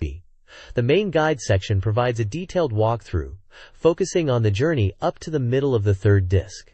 It specifically covers Ryo's path after leaving Manmo Temple, guiding players through locations like Wanchai and Aberdeen. Screenshots illustrate key moments, such as encountering construction blockades and meeting the character Joy on her distinctive motorcycle. The page also includes character profiles for individuals Ryo will encounter, such as Li Lanlan, Eileen, and Lu Xingui, giving a brief overview of each character's role and personality. The focus is clearly on providing essential information to help players progress and understand the world and characters of Shenmue 2. This page provides an in-depth guide for Shenmue 2, picking up in the middle of Disc 3. It focuses on Ryo's pursuit of Ren and his interactions with the Heavens Gang. The guide outlines the steps to contact Heavens members, starting in Queen Street and leading to the Golden Quarter. It details how Ryo gathers information by talking to people in the Golden Quarter and eventually learns about a meeting spot for Heavens members at Warehouse 8. A significant event covered is the confrontation and battle against multiple Heavens members there. The guide then transitions to Ryo being helped by Wong and finding refuge on his houseboat in Beverly Hills Wharfs. This location becomes a central point, highlighted by a screenshot showing Ryo receiving a Heavens Pass, which allows entry. The final major section focuses on the battles within Beverly Hills Wharfs, emphasizing the need to actively engage enemies to gain information and search for the character known as Cool J. The page stresses that Ryo cannot leave this area until he meets Ren. On the right side, profiles introduce several members of the Heavens Gang, giving brief descriptions of their personalities and roles within the group. This page continues the Shenmue 2 guide, focusing on Ryo's pursuit of Ren in Disc 3. It details how Ryo must first earn $500 in Beverly Hills Wharf to get information from a key contact named Cool J, suggesting methods like part-time work, gambling, or street fighting. A prominent profile introduces Ren himself, described as the charismatic 19-year-old leader of the Heavens Gang in Beverly Hills Wharf, feared for his ruthless nature and skills in both combat and gambling. The guide then shifts to the Red Light District, where Ryo faces a betrayal and must chase down 3 Heavens leaders to obtain information on Ren's whereabouts. This section emphasizes battles and evading attacks. Several character profiles are also presented, describing various members and associates of the Golden Heavens Gang, including Lin Gongbao, Shuku Hao, Gyukin, Yan Ryoch, and Sha Nun Kun, detailing their roles and personalities. Finally, the guide covers the chase continuing to a construction site, involving crucial QTE sequences, which ultimately leads towards Kowloon. A follow-up section advises preparing for the move to Kowloon by saying goodbye to those who helped Ryo in Aberdeen and Wanchai before heading to the next chapter of his journey. This page continues the Shenmue 2 guide for Disc 3, detailing Ryo's entry into the sprawling, labyrinthine city of Kowloon. The journey begins with Ryo taking a bus to Kowloon, Scene 9, where he meets up with Ren. They establish Ren's hideout in the Ryuigai, Dragon Street, area, as Ryo's base of operations within the city, Scene 10. To find information on Yuan de Zhu, Ren guides Ryo to Yan, an information broker located on the second floor of Enmeilu, Scene 11. Yan provides a crucial password, the dragon does not sleep, and directs Ryo to Longhuidian, Scene 12. Ryo must then navigate through various streets, like Byakuchigai, White Thousand Street, and Tenshingai, Dim Sum Street, to reach Longhuidian in the Yataigai, Rooftop Street area, where he uses the password to gain entry and receive further instructions. Gameplay tips include a warning about possibly seeing Joy's bike nearby, and the essential advice to purchase a map immediately upon entering Kowloon to avoid getting lost. Several characters encountered in Kowloon are profiled, including Gao Gong, a seemingly relaxed rich man, Yang Tianming, a serious bus driver, Kaioku Mei, a young pharmacist's son, Yu Meihua, a hard-working shopgirl, Yan, the information broker, and Ryuchin, a homeless former port worker, Shokei, another homeless man knowledgeable about the area, and Shin Kurei, a girl near a broken water tower. This page delves further into the Shenmue 2 story guide for Disc 3, focusing on Scene 13, where Ryo and Ren find themselves captured and handcuffed together. The section details their daring escape from the Yellowhead's clutches within the sprawling buildings of Kowloon. The guide outlines multiple escape paths, starting from their detention on the 5th floor of the restaurant building, leading them through corridors and downstairs. It highlights critical QuickTime events encountered during the escape sequence, including navigating narrow passageways and forcing through doors. The path eventually takes them towards the Fortune's Pier building, where they face antagonists like Yuan and the formidable boss, Du Niu. A pivotal moment involves a desperate dive from the 4th floor onto a nearby rooftop. After successfully evading Du Niu, Ryo and Ren manage to get the handcuffs removed by Yan. Ren then quickly heads to the Lucky Charm building, with Ryo close behind. The sequence culminates in a reunion with Joy outside Ren's hideout, which becomes their base. The page also provides profiles for several key members of the Yellowhead's organization involved in this part of the story, including the powerful boss Du Niu, the veteran fighter Chikuchu Dai, the loyal Zenken, the former port worker Sun Kenboku, Ryuruzan, and Yuan's bodyguard and former boxer Sao Shushu. Disc 3 of the Shenmue 2 guide details Ryo and Ren's progress in Kowloon. Scene 14 has them investigating the Yumcha building, searching for Huang's room, 902, to find a crucial eavesdropping tape revealing that Yuan's subordinates have been captured. Scene 15 focuses on using the tape player to find the relevant recording.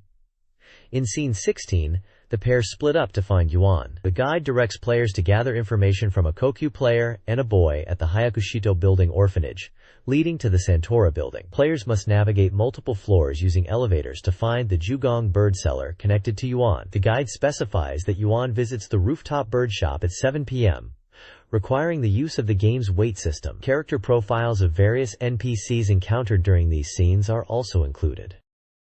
This guide details Ryo and Ren's Kowloon adventure in Shenmue 2, focusing on Disc 3's storyline. Scene 17 covers tracking Yuan from the Santora building rooftop, including navigating a map with points of interest like Iraikan and Cafeana, while avoiding detections.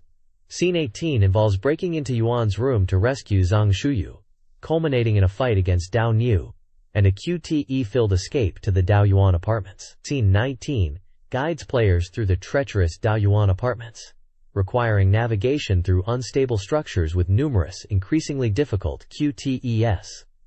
The guide also details a shortcut and provides specific QTE sequences for various floors. Character profiles are included for several Kowloon residents, alongside a profile of the mysterious Yuanda Zhu, hinting at his connections to Ryo's father and the mirrors.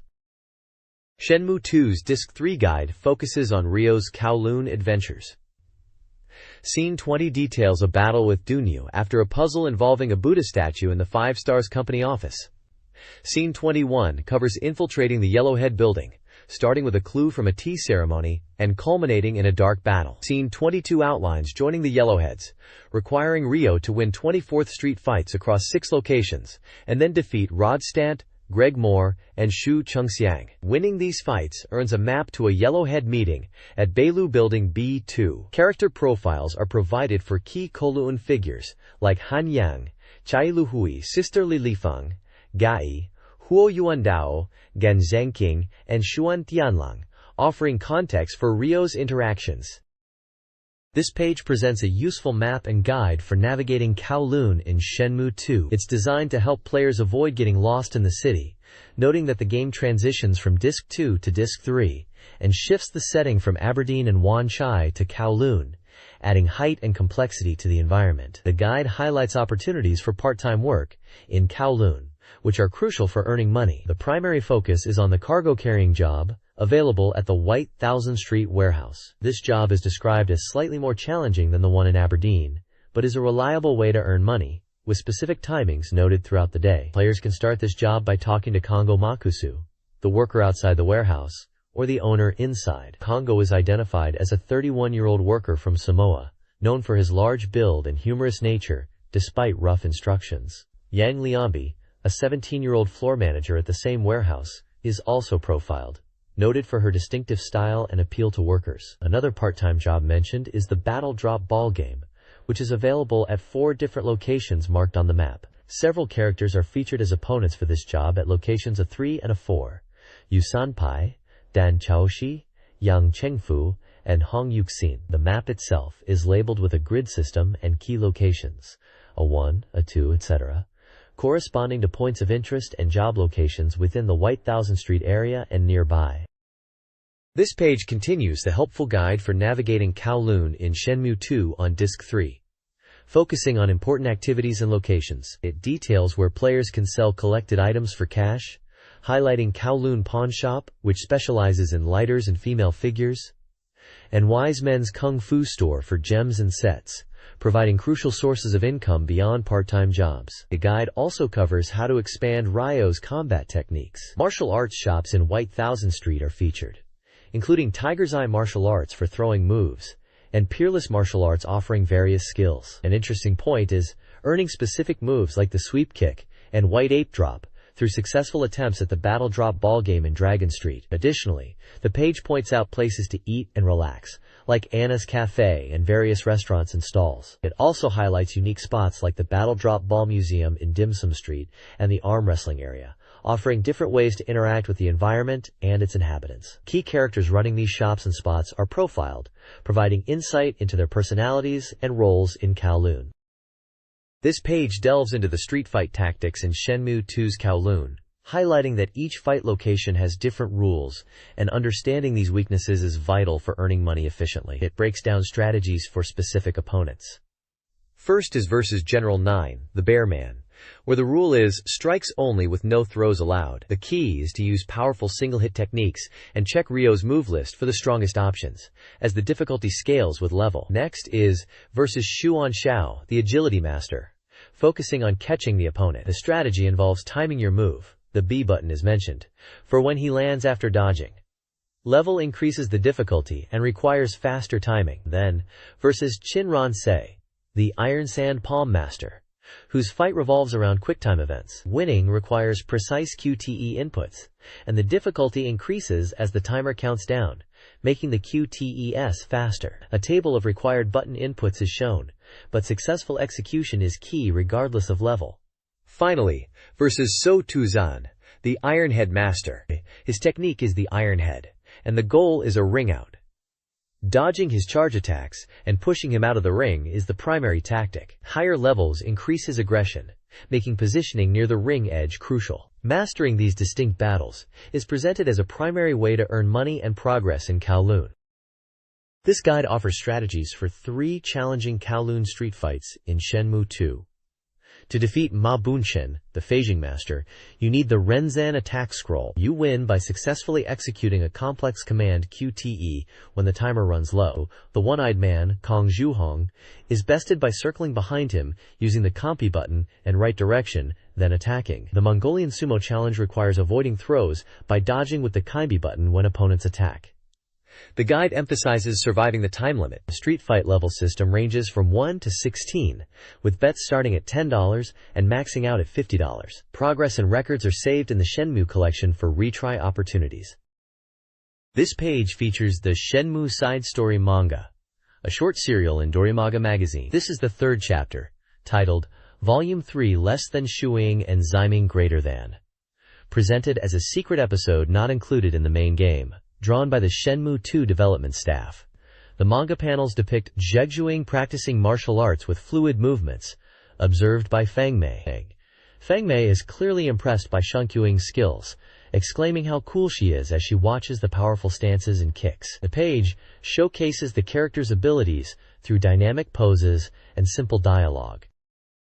This page continues the Shenmue Side Story manga, specifically Volume 3, focusing on Zhegzhuing and Fangmei. The scenes show Zhegzhuing finishing her martial arts practice late at night, with Fangmei observing.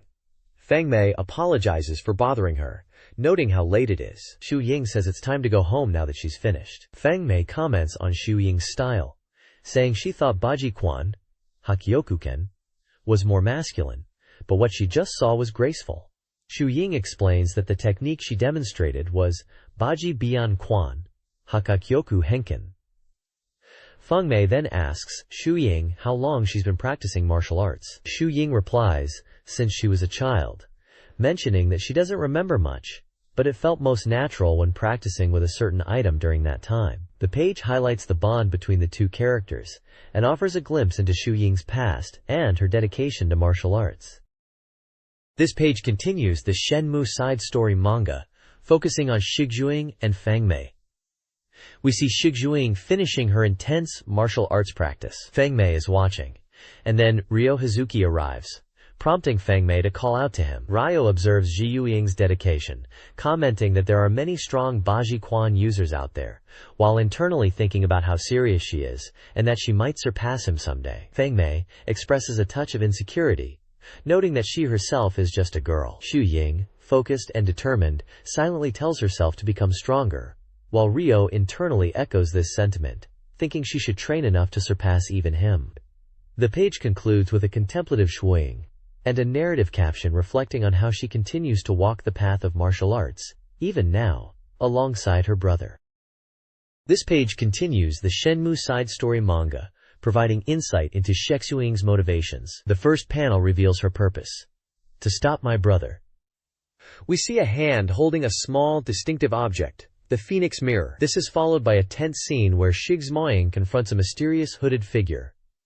When asked about the mirror, the figure dismissively replies, "It has nothing to do with you." However, in the final panels, the hooded figure challenges Xu Ying, urging her to become strong, Xu Ying, and specifically, strong enough to surpass me. This page powerfully connects Xu Ying's martial arts dedication to her family conflict and the search for the Phoenix Mirror, highlighting the personal stakes behind her pursuit of strength.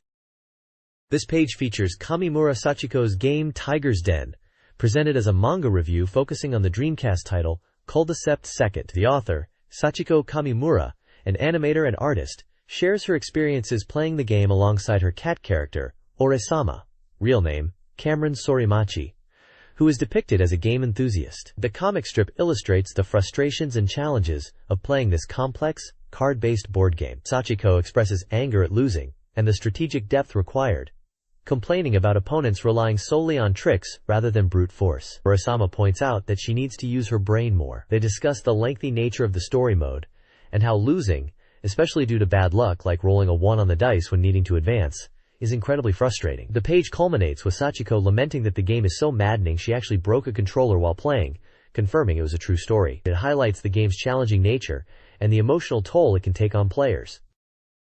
This page features the Reader Mail Corner, where fans share their thoughts and questions, this time themed around feeling the season through convenience store offerings. Readers submit comments ranging from looking forward to playing Shenmue 2 when they get home, to questions about updates on games like Outrun 3D, and the status of various in-magazine characters like Dorimaga Jin, Dorimaga Guy, and the mascot, Dorinazumi. There are also some humorous and quirky submissions. Below the mail section is the Dorimaga Recommended Movies feature, highlighting A Knight's Tale, known as Rockyu in Japan, and presenting a movie ranking list. Finally, the page includes a report on the completion press conference for the theatrical versions of Kamen Rider Agito and Hyakuju Sentai Gaoranger, noting appearances by cast and crew, including the legendary original Kamen Rider actor, Hiroshi Fujioka.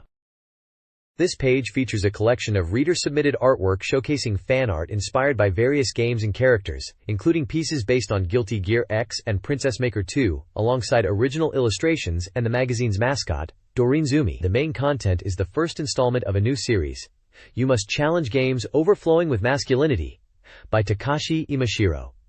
This inaugural article focuses on games endorsed by actor Hiroki Matsukata, specifically highlighting Hiroki Matsukata's World Fishing and Hiroki Matsukata's Super Patrol. The author praises the fishing game for its surprising realism and delves into the concept of masculinity within gaming, drawing on cultural references and personal impressions. The article is accompanied by a small comic illustration and includes a profile section for Go Yoshida. This page continues with reader-submitted artwork in the top section, featuring more fan art inspired by titles such as Sakura Wars and Grandia 2, alongside some imaginative original monster designs. Each piece is accompanied by the artist's location, name, and a short comment about their creation. Below the fan art, the focus shifts to recommended books, highlighting selections from strategy guides to novels released between the beginning and middle of the year. Two specific cult favorite comic authors with distinct styles are featured: Moyoko Anno's Baby G, described as a battle comic about a seemingly normal high school girl who is secretly a powerful hero, and Neko Jiru's Neko Kami-sama, a unique and unsettling series about cat siblings with strange wish-granting powers that often lead to bizarre and anxious outcomes. The page also lists various recommended books from this period, including guides for multiple gaming platforms, along with their prices and publishers. This page presents a collection of reader-submitted content, featuring several short, humorous manga strips covering various everyday and potentially gaming-related scenarios. One comic strip near the top right explicitly references Ryokun and Hong Kong, strongly suggesting a nod to the iconic Dreamcast title, Shenmue, and touches on the theme of gambling. Further down, the page includes reader commentary, notably an opinion piece dismissing the importance of business cards. There's also a dedicated section reviewing Nintendo GameCube games, where the contributor shares their experiences playing titles like Super Monkey Ball, mentioning characters like Luigi, and games potentially similar to Wave Race, highlighting both enjoyment and some frustrations with bugs and minigames. This section offers a glimpse into the gaming interests of the magazine's readership, beyond just the Dreamcast. Finally, a personal column or feature titled Private Actress, Dorimaga Chapter, appears near the bottom, contributing to the page's mix of reader interaction and personal perspectives. This page is filled with reader-submitted humor and observations, presented as short manga strips and commentary under the banner True Dorimaga Liberation Zone Declaration. We see snippets covering topics like measuring strength, the appearance of a real grappler, and moments of overwhelming catharsis, often with dramatic or humorous illustrations. Notable references appear, such as characters resembling King of Fighters. Fighters like Iori Yagami combined with Resident Evil for Yori Hazard, Chang Kohan in a segment about breaking computers, and Kula Diamond, alongside unusual observations about ducks. There's also a relatable moment for Dreamcast owners finding a lost VMU lid, and a nod to the classic baseball anime, Star of the Giants. The section titled Fukugawa-style main family of this week offers a personal column with quirky commentary. It throws out references to character portrait rights, possibly related to Konami's Fighters, Sega titles like Tokyo Stream Racer and Layer Section, and delves into a bizarre hypothetical involving Maid-Mo characters fighting to be used in a dark ritual. The author also muses on games like the Dreamcast title D.I. Chariot Fantasy, questioning its premise in a humorous, rambling style. Finally, the page includes a section detailing recent CD music releases, providing information on various artists and their new albums or singles. This page is packed with reader contributions and magazine staff commentary, continuing the informal and enthusiastic tone. The main feature seems to be a section called Live Action Sega, a humorous take on the metagame Sega, featuring manga strips and reader submissions in a battle format. There's a showdown between two contributors, Fukujin and Shurazino Dora, likely featuring their submitted art or commentary. Another section titled, This Week, Celebrities Also Send Their Cheers, showcases fan art and messages from readers, including impressions of Shenmue 2, with one reader humorously mistaking a backstretching video for a Sega building video, highlighting the passionate, sometimes overzealous, fandom.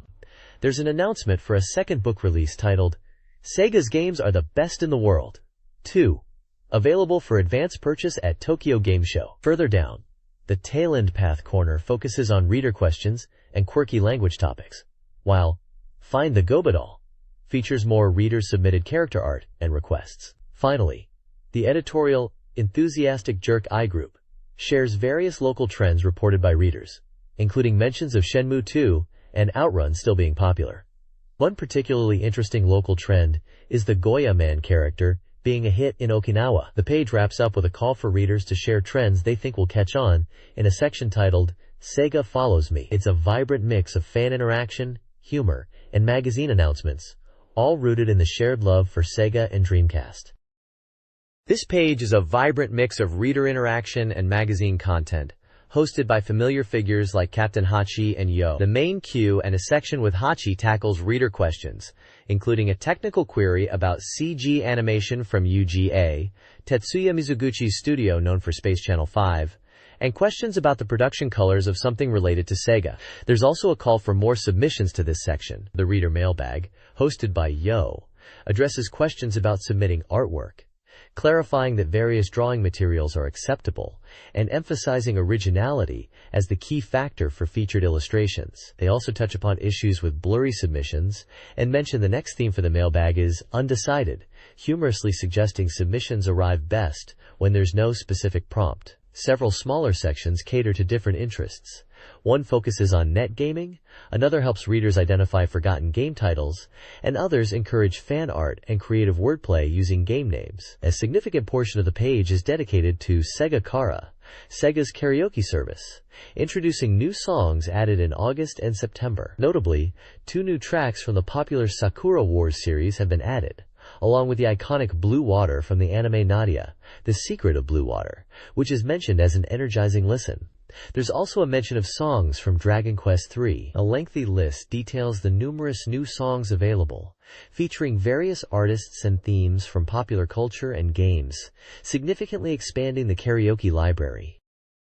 This page delves further into reader interaction and personal columns. We see submissions in sections like Sad Stories, where one reader recounts the misfortune of not being able to get online to update their My Room after moving, or another from Aomori Prefecture featuring a small character illustration. There's a brief cue and addressing whether readers can change their pen names for submissions, noting that while possible, it affects point tracking.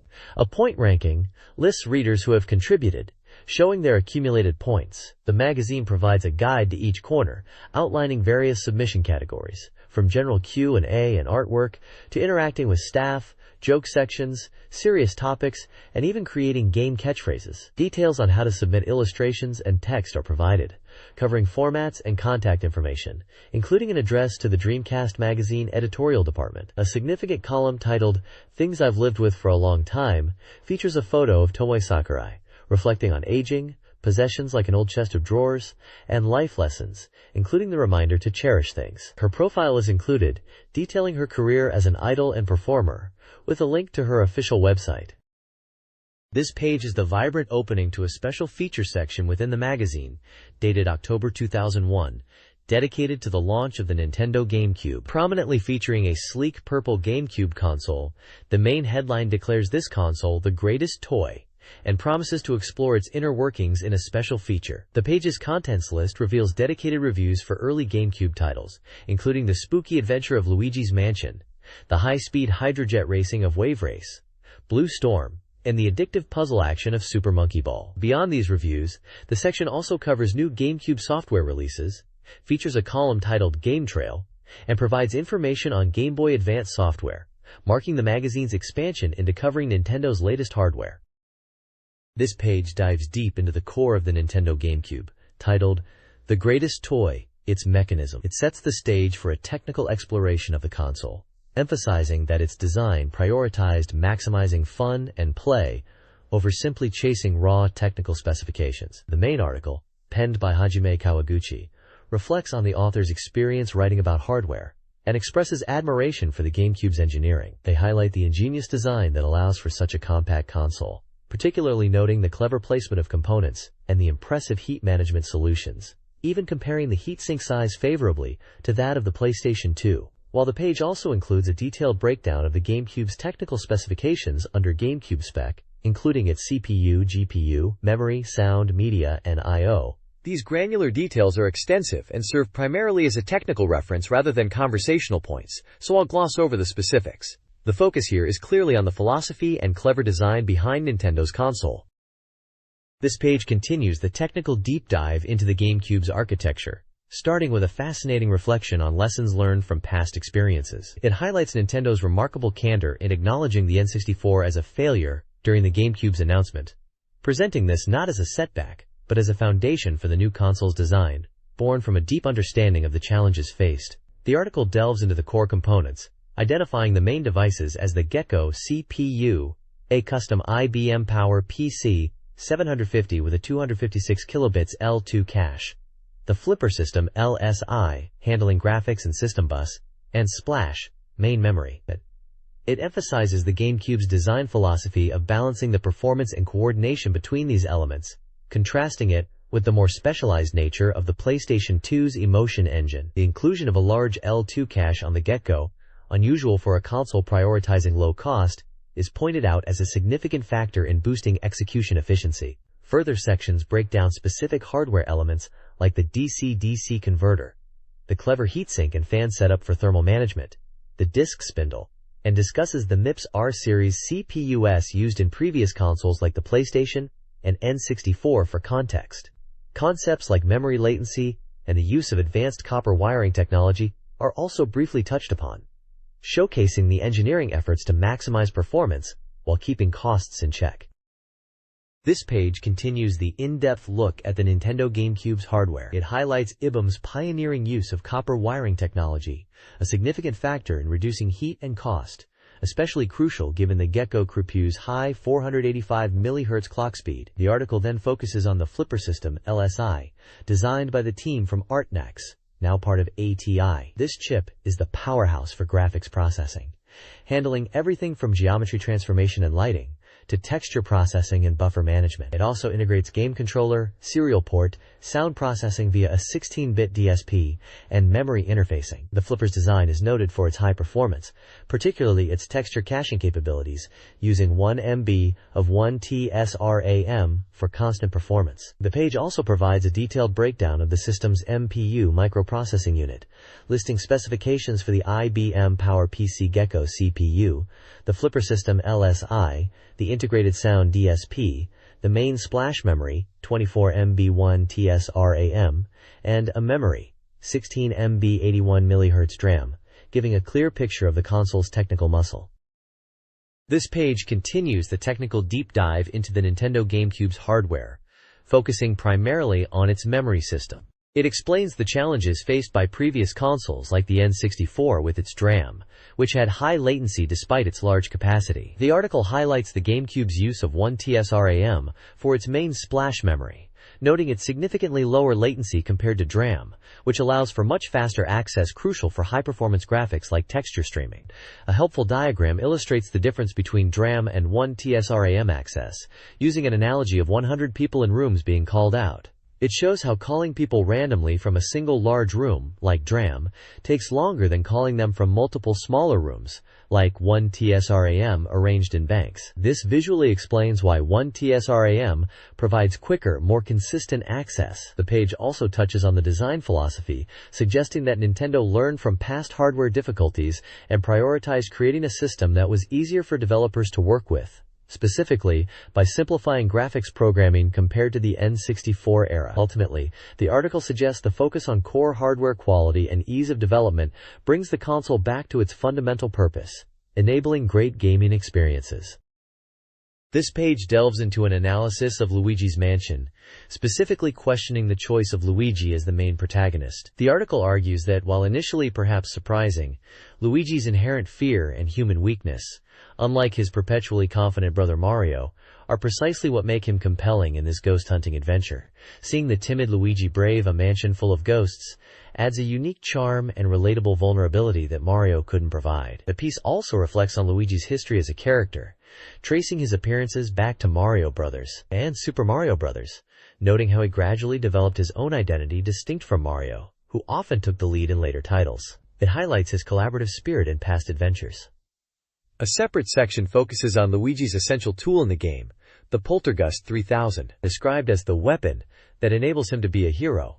This ghost-sucking vacuum is central to the gameplay. The article points out its effectiveness and how it serves as Luigi's unique way of interacting with the world, even referencing his past experience using tools like a hammer and wrecking crew. Screenshots from Luigi's Mansion, Mario Bros., Super Mario Bros., and Wrecking Crew are included to illustrate these points.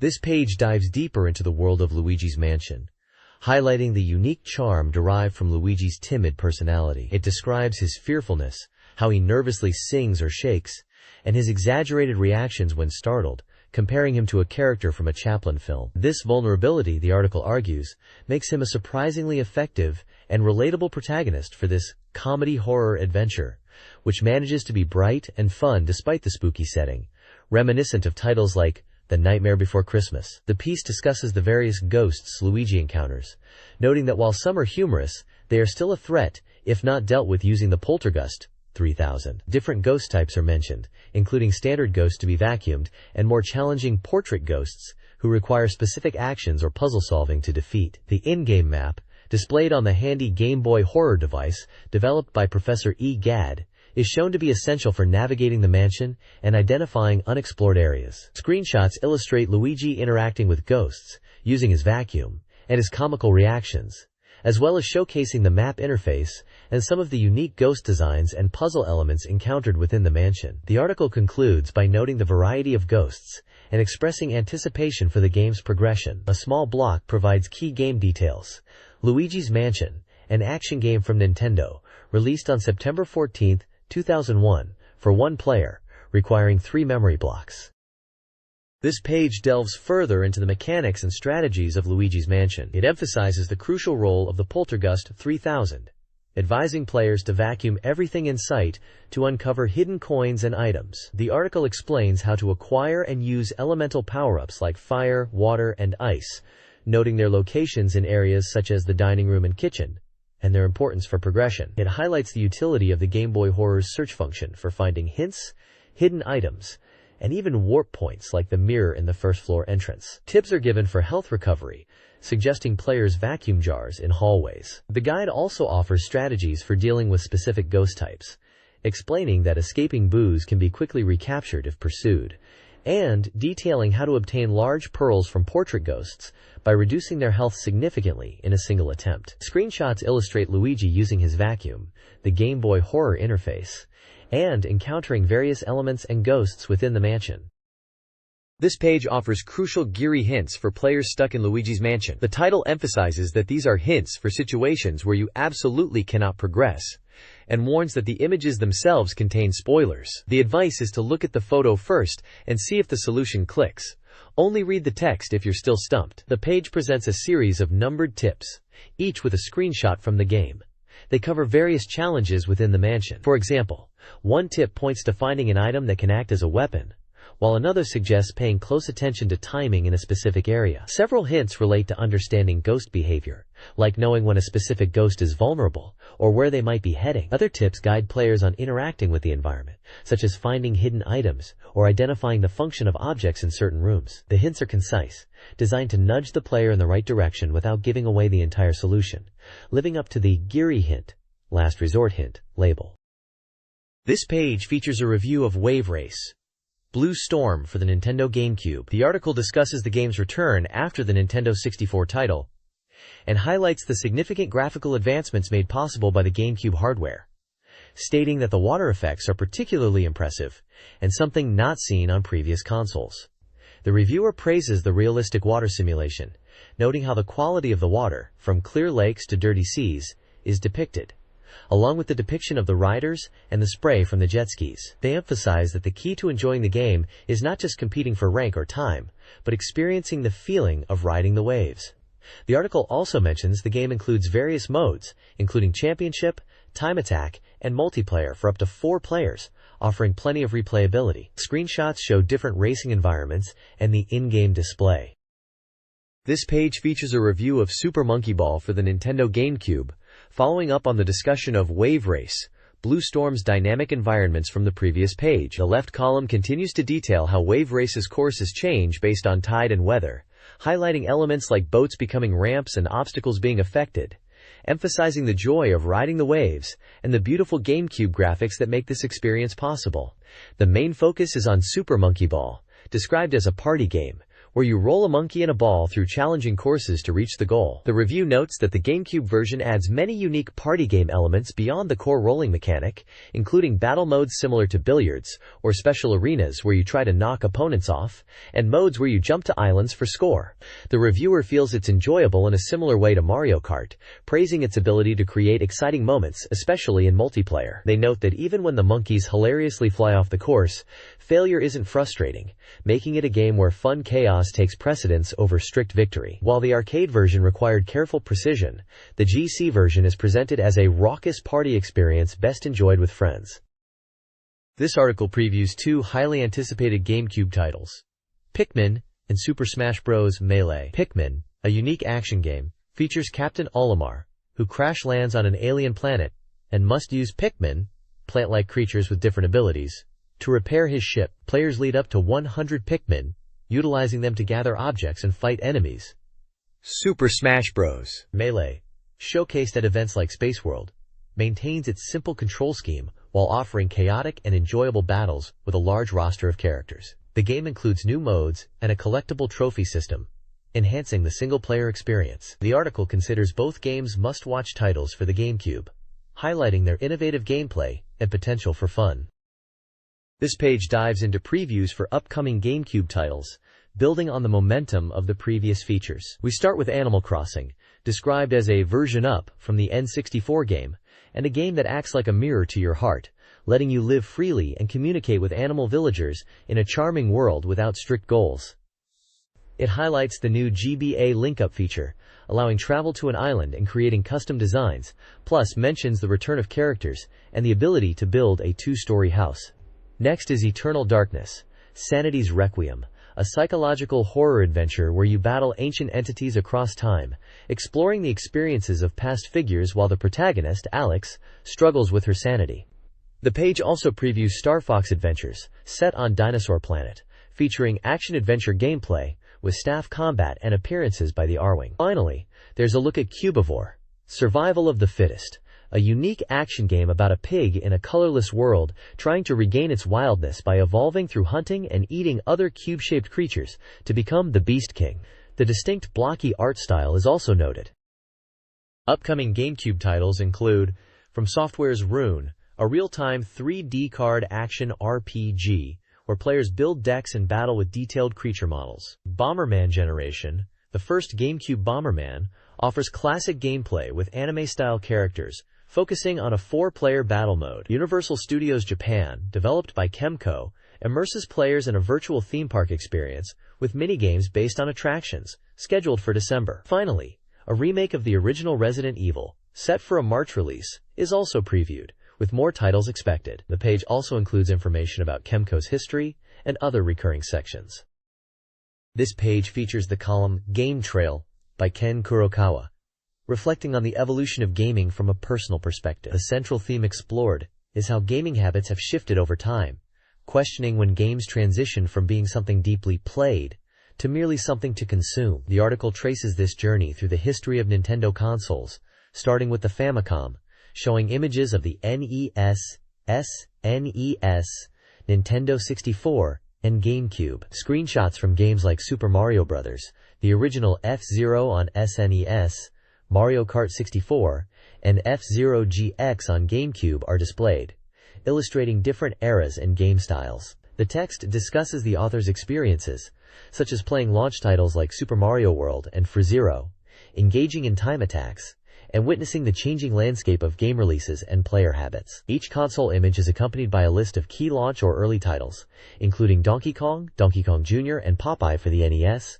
Zero and Super Mario World for the SNES, Super Mario 64, Pilot Wings 64, and Saikyu Habu Shogi for the Nintendo 64, and Luigi's Mansion, Wave Race, Blue Storm, and Super Monkey Ball for the GameCube. The author concludes by expressing hope that the GameCube will revive the feeling of deep engagement with games, a topic related to the discussion of upcoming GameCube titles mentioned previously. This page is dedicated to Game Boy Advance software information, offering a look at new releases coming out a little ways ahead. The goal is to be the essential power source for active gamers who can't put their handheld down. It features several upcoming titles, including Super Mario Advance, a remake of Super Mario World with a 4-player Mario Bros. Mode included. There's also Magical Vacation, an RPG from Brownie Brown set in a magic school, and Diddy Kong Pilot, a racing game potentially using motion controls planned by Rare. Fire Emblem. The Binding Blade is shown as the first portable entry in the tactical RPG series. Fans of underwater adventure can look forward to Densetsu no Starfire. Strategy enthusiasts get Advance Wars, offering deep strategic play with new elements like shoguns. Tomato Adventure presents an RPG with battle gimmicks tied to minigames, while Dokodemo Taikyoku Yakuman Advance brings mahjong to the handheld. For fighting game fans, Tekken Advance translates the polygon characters into a portable format. Classic compilations are present with Pac-Man Collection and Namco Museum, featuring titles like Dig Dug and Pole Position. Finally, Mega Man Battle Network 2 continues the action RPG series in a network world. The page highlights the diverse genres hitting the GBA, from classic remakes and ports to brand new original IPs and portable entries of popular console franchises. This page features Fumio Kurokawa's column titled Still Black, or It Terrorist, which reflects on the impact of recent terrorist events, likely referring to 9/11, on global stock markets and the game industry. The author shares his personal reaction to watching the events unfold on television, drawing a parallel to classic disaster movies like The Towering Inferno. He discusses how the market downturn and general uncertainty could negatively affect game sales and lead to delays, specifically mentioning issues surrounding the Nintendo GameCube release. The column highlights the difficult and challenging environment the industry is facing. The page also includes a section summarizing recent game industry news headlines. Key topics covered include the potential dissolution of Mixcube, a settlement in a Persona-related lawsuit, financial performance reports from major companies like Konami and Nintendo showing decreased profits, advancements in DVD technology, the dynamic between PC and Xbox, and research into walking robots, various companies' financial results, and other industry news, such as the opening of the Ghibli Museum, are also briefly noted. This page features new anime information, highlighting the release of the first volume of the TV series Figure 17, Tsubasa and Hikaru. This sci-fi anime, which combines human drama and battle action, was already popular on Sky Perfect TV, and saw its first volume released on VC and DVD on September 25. The story follows elementary school student Tsubasa, who encounters a mysterious alien entity and merges with it, resulting in the appearance of Hikaru, a girl identical to Tsubasa. They are also joined by DOD, an agent from an extraterrestrial police organization. Screenshots from the show are featured alongside brief profiles of the main characters. The page also includes a CS/CATV pickup section. It mentions Strange Dawn, a fantasy anime that aired on WoWow, known for its unique visual style and serious drama. Additionally, the popular fighting game Psychic Force is highlighted, noting its previous adaptation into a 2-volume OVA, which was scheduled to be broadcast on Kids Station starting September 29th. The next page features a selection of new VC and DVD releases, predominantly anime titles. Highlighted are popular series such as Galaxy Angel, a sci-fi comedy, Angelic Layer, a futuristic fighting anime from Clamp, the dark hero action of The Soul Taker, and the mecha series Argentisoma. Other titles include the jungle comedy Hare plus Gu, the magical girl fantasy Praetir, the robot action Great Dangayo, and the classic school life OVA series. Here is Greenwood. Each entry provides a brief description of the show and the contents of the specific volume released. The page also includes a CD pickup section featuring soundtrack releases. We see the second collection of songs and music memories for Angelic Layer and the second original soundtrack for the espionage series Noir. Finally, there's an information news section announcing the start of the FF Unlimited anime broadcast. This new series is based on the popular Final Fantasy RPG franchise and features characters like Lisa, a mysterious woman involved with twins journeying to another world. This page features the 126th installment of the Something Yoshimatsu Gekijo comic strip, titled Monkey Ball is Interesting. The comic, drawn by Something Yoshimatsu, humorously depicts the experience of playing the challenging game Super Monkey Ball. Characters with box-like heads, including one representing the Sega 32X and another seemingly referencing Nintendo, interact as one character attempts to master the game's precise controls, leading to frustration and amusing failures. The strip captures the demanding yet fun nature of navigating the courses in Monkey Ball. Below the comic, information is provided about Something Yoshimatsu's new compilation book, Sega's Games Are the Best in the World, to Dreamcast Kosan, which includes new works and previously published comics from other magazines like Tech Saturn and Weekly Playboy. The text also highlights a special feature in the book, where prominent artists such as Mamoru Nagano and Yasuhiro Naitao contribute illustrations of the Sega family.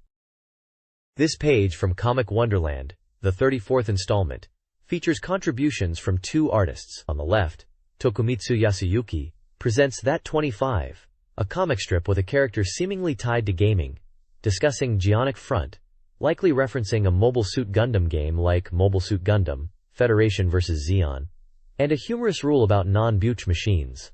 It concludes with the character emphatically stating something about the Zimmet Front. Tokumitsu Yasuyuki's profile highlights his work on pro wrestling and otaku-themed manga, and his passion for Sakura Wars. On the right, Kadoi Aya shares News from the Mayhem, a comic chronicling relatable struggles like being too busy to pay bills before a big event, like Summer Comic-It, discovering strange occurrences like a melon sprouting in the sink, and dealing with the cumulative stress that can lead to unexpected hospitalization. Kadoi Aya's profile mentions her work on visual novel original drawings for Underclassmates and Refrain Blue, and her reputation for unique, offbeat gag manga, noting her popular first collection, Heaven's Gate. Overall, the page offers two distinct, humorous perspectives from contributors, one leaning into gaming/anime references, and the other depicting slice-of-life struggles culminating in humorous misfortune, a common feature in magazine comic corners. The next page features an interview with actress Mao Inoue, who gained popularity through her role as a Kane in the highly successful drama series Kids War. The show, which tackled various social issues, was known for its impact, amplified by its hit theme song. Inoue discusses her character and the drama's themes. For Dreamcast enthusiasts, a highlight is her revealed interest in gaming. In her profile, she names her favorite Dreamcast game as Virtual Striker 2ver 2000.1, noting she's a fan of the Patch-a-Slot version. She also talks about playing Shenmue, mentioning she tried it based on her older brother's suggestion and found it surprising. She expresses a desire to finish Shenmue, so she can tackle Shenmue 2. It's always interesting to see how much these classic games resonated, even with people outside the core gaming community.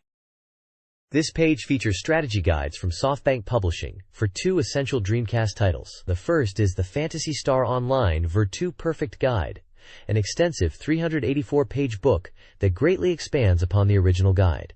It promises to thoroughly cover Ver 2, with detailed sections on area maps, enemy data, boss strategies, rare items, mag evolution secrets, and the impact of sectionide, crucial for item drops. Below that is the Crazy Taxi 2 Driver's Manual, a 128-page guide focusing on mastering the chaotic driving techniques, providing map guides for each area with key points, strategies for modes like Crazy Pyramid, and revealing hidden elements. Both guides are designed to help players fully conquer these classic games. This page is a detailed guide on how to fill out the magazine's questionnaire postcard. It instructs readers on providing their contact information and desired prize details, as well as space for general feedback to the editorial team. The main focus is the structured questionnaire covering readers' demographics, media consumption habits, and gaming landscape. Questions delve into what game information sources they use, their impressions of the magazine's cover art and specific articles listed in Table 1, their ownership of Dreamcast software, and the hardware they own or plan to purchase from the extensive list in Table 2. Table 1 includes articles on a wide range of titles, from Phantasy Star Online and Shenmue 2 to various fighting games like Capcom vs. SNK 2 and Virtual Fighter 4, as well as GBA and PS2 games. Table 2 lists numerous gaming systems and peripherals across different eras, including Dreamcast hardware, classic consoles, and contemporary platforms like GameCube, PS2, and Xbox. The instructions stress the importance of writing answers clearly using numbers in the designated boxes. This page features a bi-weekly column titled Bi-Weekly Column, Iroiro desu kusu kusu kusu, presented in a manga style. The main illustration depicts a character resembling Lara Croft from Tomb Raider, complete with dual pistols, a utility belt, and a backpack, from which a small, green-eyed cat peeks out. The column opens with the date September 14th, noting multiple GameCube units available. The author reflects on whether their passion for games has cooled, recalling the excitement of buying new consoles like the Super Famicom, PlayStation, and PC Engine in the past. They mention not feeling that same excitement for recent hardware, though they did feel some for the Sega CD. The next section discusses game adaptations hitting movie theaters, focusing specifically on the Lara Croft, Tomb Raider film. The author comments on how Angelina Jolie, while looking similar to the game's Lara Croft, is depicted as beautiful. They note seeing movie merchandise-like figures at the cinemas. An interesting observation is made about the figure having an unusually large chest compared to the game version, questioning if people would buy it. The strip concludes with thoughts on the movie itself, which the author found enjoyable. There's a humorous back and forth, implying the movie protagonist's physique might have been an issue for movement, referencing a comment about the chest being bothersome. The column is signed by Izumi Takemoto. This page of Dorimaga Painter Color Annex showcases fan illustrations, currently featuring a call for autumnal submissions. An editorial note discusses a whimsical delay of a mini-feature on air. Several fan artworks are highlighted. One depicts a trio of short-haired girls. Another, Fina from Skies of Arcadia, conveying adventure. A dynamic piece, features Sonic characters underwater, with playful comments on Shadow. Ayu Tsukimiya from Kanon is also depicted, with commentary on the lack of VGA output in the PS2 version. Lastly, Lobelia Carlini from Sakura Wars is featured, marking the artist's second piece in this section, with a smaller sketch also included. This page continues to showcase fan art submissions from readers. Illustrations include characters from various fighting game franchises, such as Street Fighter and Samurai Showdown depicted together, Chun-Li from Capcom vs. SNK 2 rendered in vibrant colors, and a character likely from the King of Fighters series. Other submissions feature characters that appear to be from Popsin Music, with a note about popular characters Sane and Carrie, and Kokelikot from Sakura Wars depicted in a more mature style. There are also several original character illustrations, one described as having a mysterious charm and asymmetry, another showing a scene with an injured character, and a few others notable for their detailed coloring or interesting compositions. The comments accompanying the art often highlight the artistic skill, character portrayal, or express the submitter's enthusiasm for the game or character depicted. The page also includes brief guidelines for submitting artwork via postcard or email and contact information for the magazine's editorial department. The next page returns to the world of Sakura Wars 3. Is Paris Burning? With a special feature fulfilling hot requests, presenting a final strategy guide segment. This part highlights the sub-character Merle Raison, promising to show all her key events, and even includes a flowchart for gaining her trust. We also get a great interview with Sachiko Kojima, the voice actress behind Merle, who shares some intriguing secret episodes from her experience. She discusses the challenge and enjoyment of playing Merle, describing her as a busy character with hidden aspects. Fascinating insight into the voice behind the game's supporting cast. Plus, there's a chance to win some rare signed items, a must-have for serious fans. This page dives deeper into the world of Sakura Wars 3. Is Paris Burning? With a special feature dedicated to the sub-character, Merle Raison. We get an excellent interview with Sachiko Kojima, the talented voice actress who brings Merle to life, sharing some truly secret episodes from her time recording for the game. Kojima provides fascinating insights into portraying Merle, describing her as a shy character who gets easily embarrassed but is ultimately very cute. She recounts her experiences working with the rest of the stellar cast, discussing the challenges and joys of performing the role and highlighting some memorable scenes. Accompanying the interview are illustrations of Merle, showcasing her distinct designs. The page also announces a special giveaway for readers, offering signed rare items related to Merle and her companion Siso, a fantastic opportunity for fans to get their hands on some exclusive merchandise. It's a great look at the voice behind one of the game's charming supporting characters, and a treat for dedicated players seeking to connect with the game's cast. This page provides a detailed strategy guide, specifically for building a relationship with Merle Raison in Sakura Wars 3. Is Paris Burning? Expanding on the previous page's focus on the character, this guide walks players through specific opportunities to interact with Merle across the game's first 2 chapters. The guide is structured chronologically, listing various in-game locations and time slots where Merle can be found. It highlights key events using the game's lip system, showing the dialogue options available to the player, playing as Ogami, and indicating which choices are favorable for improving Merle's affection, often shown by upward arrows. It covers different scenarios, such as finding Merle in the prop room or secretarial office, encountering her at the market or flower shop with Siso, attending a party at Madame Lilac's, joining the circus in dinner mode, and even a photo session. Each section provides context for the situation and the crucial dialogue choices to make. There are screenshots accompanying each scenario, showing Merle and other characters like Siso and Erika in the relevant locations. This is a focused resource for players aiming to deepen their connection with this charming supporting character.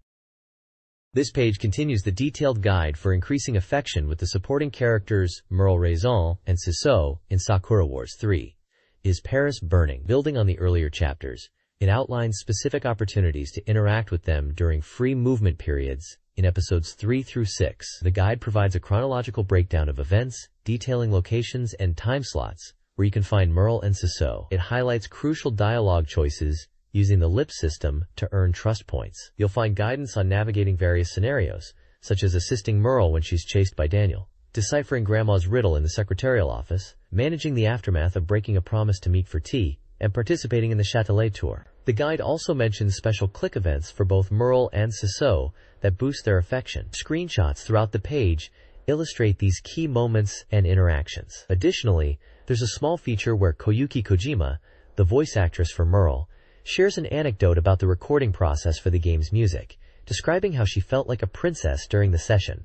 This page serves as an essential resource for players looking to deepen their relationships with these beloved characters as they progress through the story. This page showcases the Kubu F2, piloted by Hanabi Kitaoji from Sakura Wars. The large illustration prominently displays her custom unit, equipped with a massive steam-powered bow and arrow. The accompanying text describes Hanabi's fighting style as calm and focused, emphasizing the spirit of Budo she embodies. Her mecha is highlighted as a long-range defense unit, and its unique features are detailed in smaller sections. One section focuses on the Rishi sight, which allows the mecha to detect enemies and obstacles using spiritual energy, even those normally invisible. Another describes the shoulder armor, designed to be compact to facilitate drawing the bow, while still providing adequate defense through auxiliary plating. The powerful steam bow itself, named Tsugumi, is also detailed, noting its improved range and accuracy compared to previous models. Specifications are provided for the unit, including its height, weight, weapon, pilot, Hanabi Kitaoji, and the 903 horsepower Orage F11.bis Rishi engine that powers it. Overall, the page provides a detailed look at Hanabi's specialized mecha and how it aligns with her character and combat approach.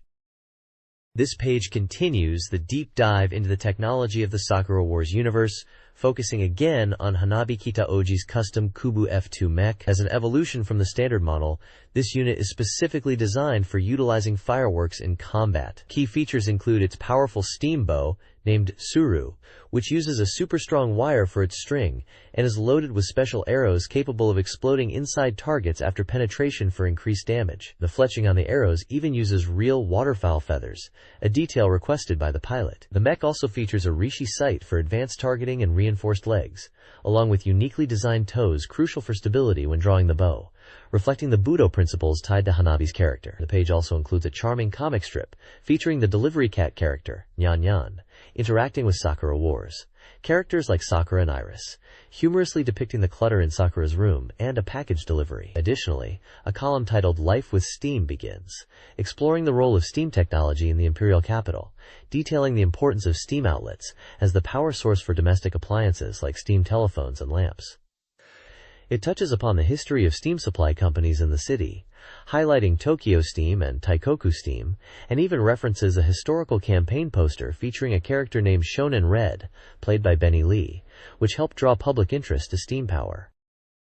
This page features advertisements for two notable publications for Dreamcast enthusiasts. The top section promotes the Super Robot Wars Alpha for Dreamcast Perfect Guide, highlighting that it covers changes from the PlayStation version, promises 400% completion, details original routes, master-level combination attacks, full pilot and unit ability data, and reveals how to get new units like those from Kiku Busu Greaker. It's a comprehensive guide releasing late September. The bottom section promotes a Dreamcast software and peripherals complete catalog. It proudly states that around 380 dedicated software titles were released between November 1998 and August 2001, at a high pace. It celebrates the Dreamcast's history, calling it the best in the world, and looking back at 1,009 days of passionate battles. The catalog is a full-color, 160-page book, also releasing in late September. There's a small illustration suggesting the Dreamcast's immense game library is overwhelming in a positive way. This page features guides for two popular visual novels available on the Dreamcast. The top section promotes the Comic Party Capture Fan Book, a comprehensive guide not just for playing the game, but also offering advice on becoming a successful doujinshi creator, character-specific strategies, and interviews with the heroine's voice actors.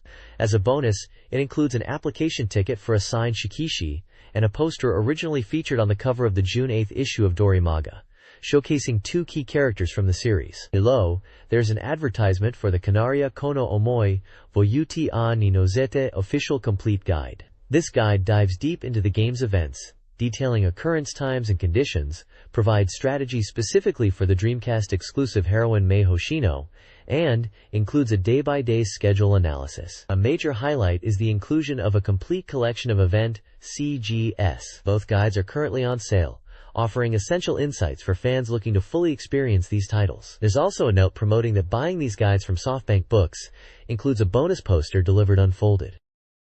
This page is the cover or a prominent feature page from Weekly The Play, dated October 12, 2001. The magazine is promoting its content focused on new game releases and strategy guides, declaring itself the single source needed for the latest information to enjoy a gaming-filled autumn. The page highlights upcoming and recently released major titles primarily for the PlayStation 2, including Genso Suikoden 2i, Tokimeki Memorial 3, the remake of Dragon Quest IV, Chapters of the Chosen, and launching full strategy guides for Dynasty Warriors 3, Shin Sangoku Musou 2, Silent Hill 2, and Devil May Cry.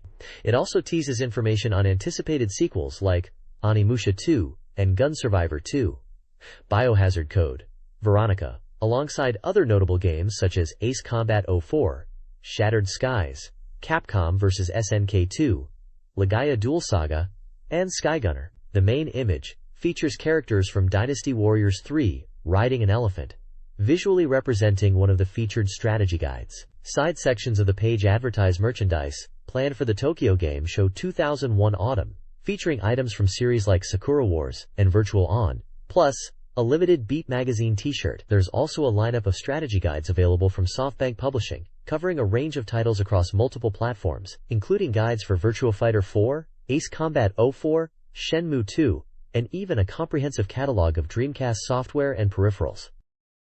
This page dives into the upcoming Dreamcast release, Pachinko no Dendu CR Nanashi. Based on the highly popular pachinko machine of the same name, this simulation lets you experience the excitement of the arcade hit at home. The article highlights its beautiful CG visuals and new features not possible in the original machine's era. Players can enjoy the game without spending real money, and even utilize a strategy mode to customize settings like payout rates and nail adjustments. A new main character, Coin-kun, takes center stage, delighting players with a cute dance during big wins. The game also boasts a reach gallery, showcasing the 6 different reach patterns, including new ones like the turtle reach, and updated favorites like the hand/foot reach and the flame full spin, which is now a guaranteed big win. The popular machine's specs, like its big win probability and payout details, are also mentioned, emphasizing its appeal and why it remains popular in pachinko halls. This page delves into the 7th and final volume of the episodic RPG series, Eldorado Gate Volume 7, focusing on the climax of the story where the fate of 12 individuals is decided. The main plot revolves around Episode 17, titled Fragments of Truth, where the party, led by Anain, seeks fragments of revelation hidden by the gods. The path to Mount Daros, where these fragments are located, is sealed by divine intervention, leaving the party stuck at Downen Church. Screenshots showcase various moments, including character interactions, exploration of dungeons, and turn-based battles. The story highlights the appearance of the war god Vols, who exposes the true nature of the demon god, leading to conflict and rejection by the townspeople. The party finds help in the town of Cantu, known for assisting others for money. The game culminates in a quest to gather the scattered fragments of revelation, battling enemies, and uncovering hidden truths. The page provides key information like the game genre, RPG, publisher, Capcom, and its release on October 10th. This volume promises to tie up all the narrative threads built over the series. This page provides a story digest for Episode 18, The Day of Decisive Battle, in the final volume of the episodic RPG series, Eldorado Gate Volume 7. Following the events of Episode 17, only 3 fragments remain, and the party gathers to plan their next moves. Information leads them to the sacred city of Valencia to continue their search. The journey is fraught with danger, starting with a suspicious church where the party searches for a hidden gate. A segment at Torua Monastery proves challenging, as Elishin, being male, is initially denied entry, requiring creative ways to gain access. As they approach what is called the God's Feet, the peril escalates. A fragment is found, but a victory against a powerful foe is immediately followed by a shocking turn, where Elishin and others collapse, raising the question of their survival. The page also previews major confrontations, including battles against the holy guide Laura and the Divine Army, as well as the ongoing conflict with the war god Vols, where a character named Lassador seeks revenge after Elishin's collapse. The digest for episode 18 promises that various mysteries, including the secrets of the Dios religion and the identity of the demon god's founder, will be revealed. The hidden history, tied to a contract with Dios, is also set to become clear, driving the series towards a high-speed climax. Everything culminates on October 10th, the release date for this final volume. This page serves as a fan page for the episodic RPG series, Eldorado Gate, highlighting that the final volume is approaching. Noboru Sugimura, the representative director of Flagship and the game's scenario writer, shares insights into creating the game's story, emphasizing the goal of players naturally experiencing the narrative while enjoying the game, which proved challenging. The page features the game's hallmark, its 12 protagonists, noting that finding characters you empathize with is a key part of the experience. Reader feedback reflects on the series concluding with Volume 7, expressing both anticipation and a touch of sadness that unresolved plot points might suggest a sequel. The character popularity poll is announced, with the deadline extended to October 17th, encouraging fans to vote for their favorites. The page also showcases fan art featuring various characters, including Elishin, Gomez, and others, often accompanied by personal thoughts from the contributors about the characters or the game's world. Additionally, there is a synopsis section reviewing the first 3 volumes. Volume 1 covers meeting key characters like Pantros and Gomez, interactions with the Beastmen, and discovering the Land of Fate. Volume 2 introduces the main worldview, featuring characters like Brad, the mysterious Elishin, artificial humans, and the Ainu people. Volume 3 delves into a longer narrative arc involving a fake Elishin and a journey to the city of Water's End, exploring Pamela's memories. This page introduces Jun Kajiyama, the third and final character highlighted from the upcoming Dreamcast game, Candy Stripe Apprentice Angel. Jun, easily recognizable by her short hair, is presented as a nurturing figure, especially fond of children, acting like a mother in the daycare center. The article teases a dramatic moment where a child falls ill due to accidental ingestion, leading to Jun's strong reaction towards the mother, hinting at the game's emotional depth and the player's role in supporting her during difficult times. Accompanying her profile are character illustrations showing her in different outfits, including her standard nurse uniform, a casual summer look, a swimsuit, and winter clothing, showcasing her different sides. Personal data confirms her as a nursing student, with a height of 156 centimeters and B blood type, with body measurements listed as B78, W56, H79. The page also features an interview with Kaori Shimizu, the voice actress for Jun Kajiyama. Shimizu shares her thoughts on playing the character, noting the similarities in their personalities made the role feel natural. She also shares a message for the fans, expressing her hope that they will enjoy the game and feel her connection to the character. Finally, a brief look at the game system shows an affection-level screen, where you can check your relationships with the different girls by highlighting their icons, indicating how your daily interactions impact the narrative. Candy Stripe is an adventure game, emphasizing story and character interaction. This page features Prism Heart, a night training love simulation game for the Dreamcast, currently 80% complete and set for release on November 29th. It highlights a special limited edition which includes an extra scenario disc titled The Wish Entrusted to the Sword. The game, developed with cooperation from Pajamas Soft, puts you in the role of Mystel, training to become a knight. Screenshots show gameplay elements, including a character status screen, displaying stats like strength, agility, stamina, intelligence, and charm. The core gameplay involves balancing knightly training with potential romantic interactions, exploring the push and pull of love that doesn't use swords. The page introduces some characters. Maple, shown in a screenshot, is described as someone who was initially jealous but is now happily interacting with the protagonist. Comet, also featured, is likely another key character in the story, potentially a maid or someone close to the protagonist, based on the accompanying text. The story summary introduces Mistel leaving home to train as a knight, mistaking a girl named Princia for a pervert, and their encounter at the Colosseum, which sets the stage for the game's events.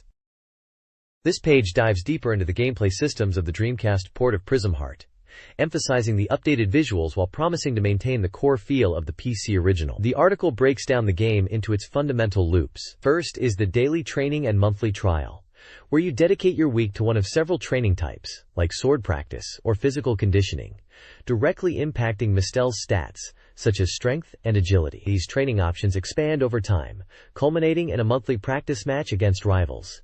Winning these is key to raising your knightly rank. Second is the crucial element of days off, or dates, Weekends can be spent exploring locations like the capital or Wind Lane. Building relationships with the heroines requires dating them, creating a challenging balancing act between rigorous training and pursuing romantic connections necessary to advance their stories.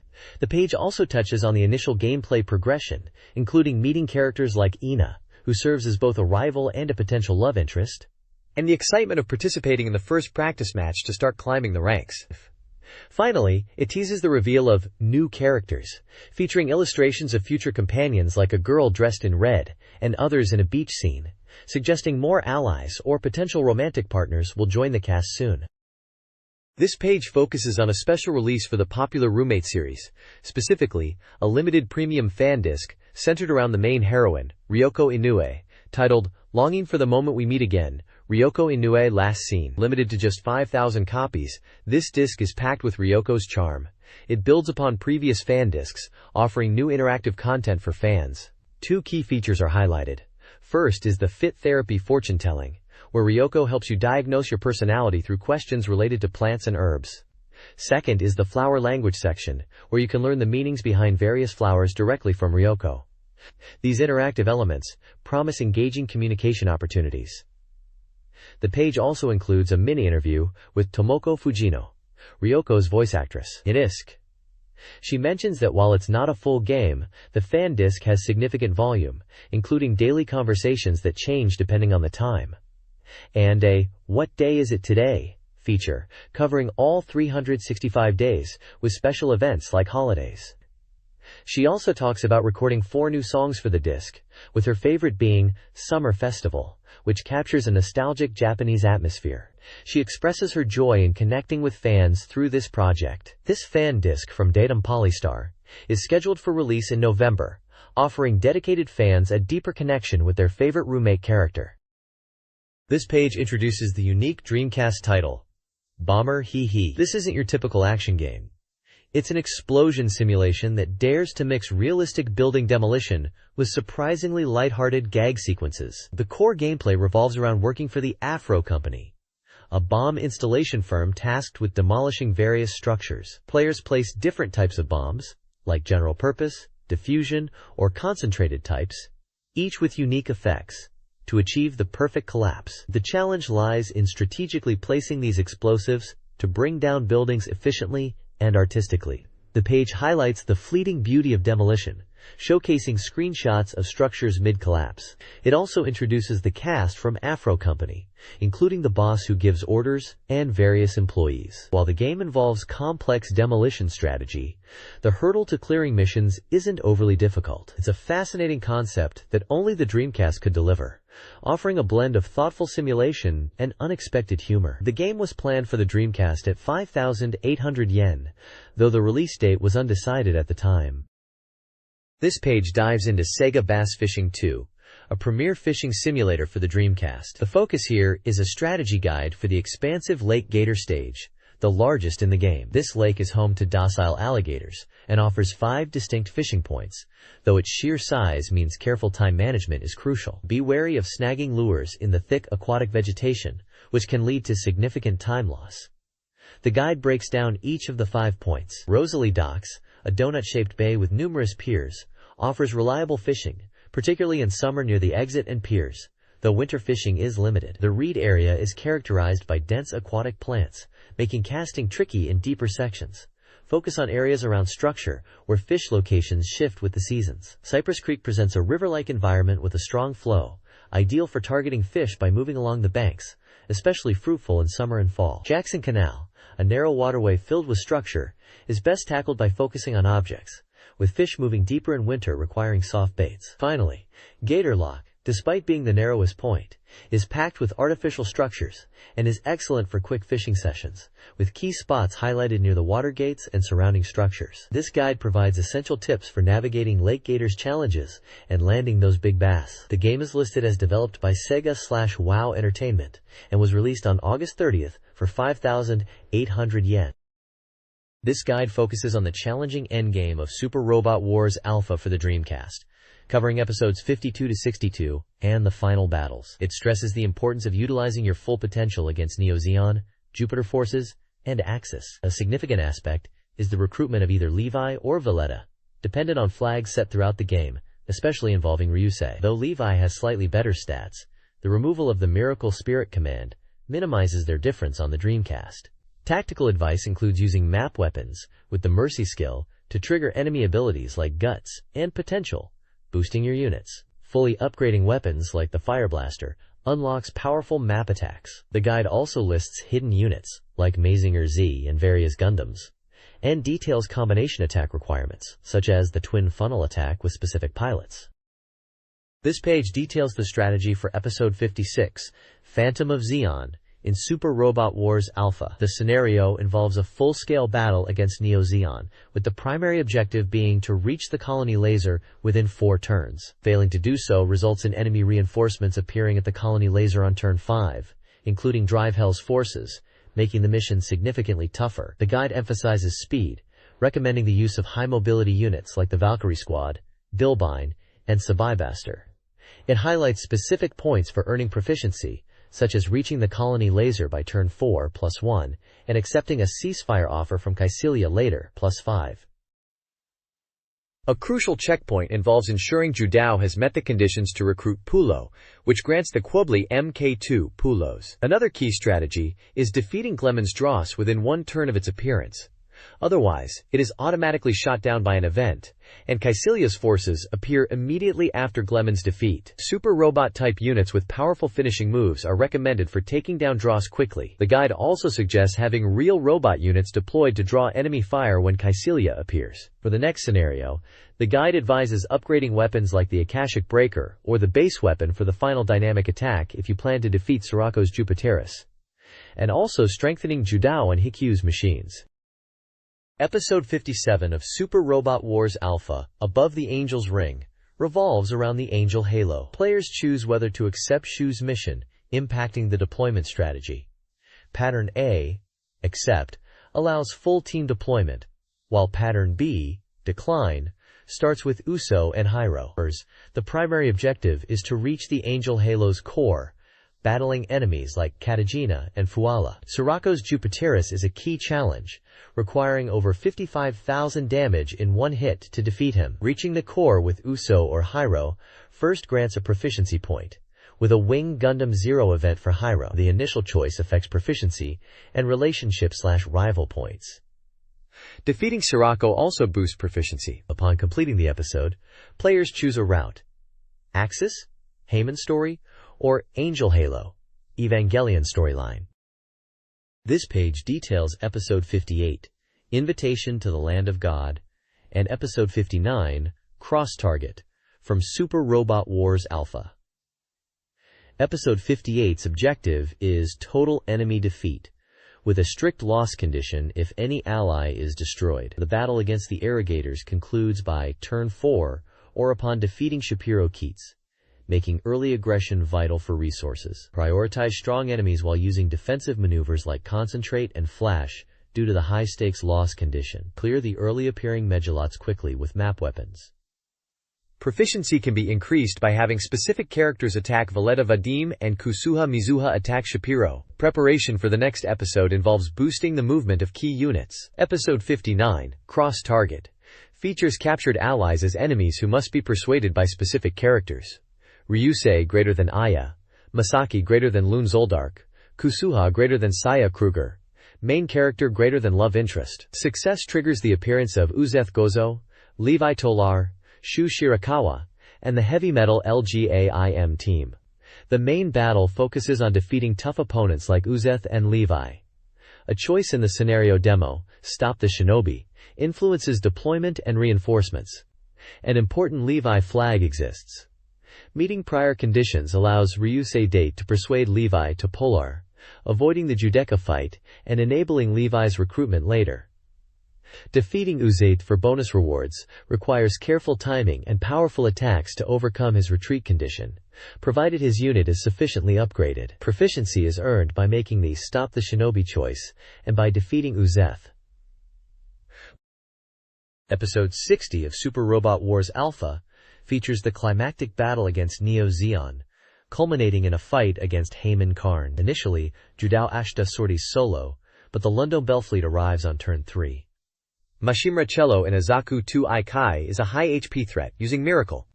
Hamon's Quably deals massive damage. A crucial aspect is the Hamarn Persuasion flag, this episode being the final chance to recruit her if prior conditions are met.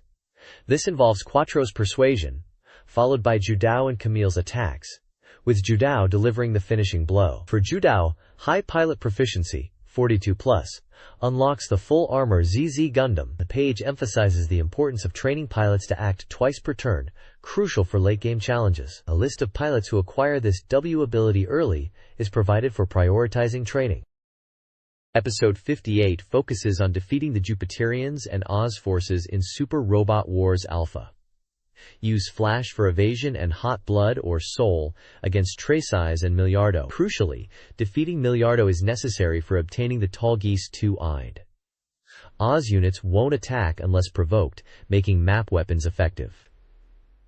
Episode 59 presents a difficult battle with Yuzes Gozo.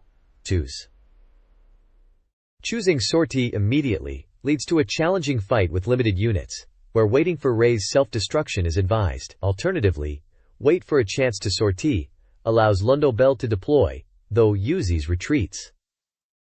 Defeating Uzes grants pilot proficiency, and he can be taken down quickly with focused attacks. Prepare for Episode 60 by powering up the protagonist, Eva Unit 01, Shingetter 1, and Mazinkaiser.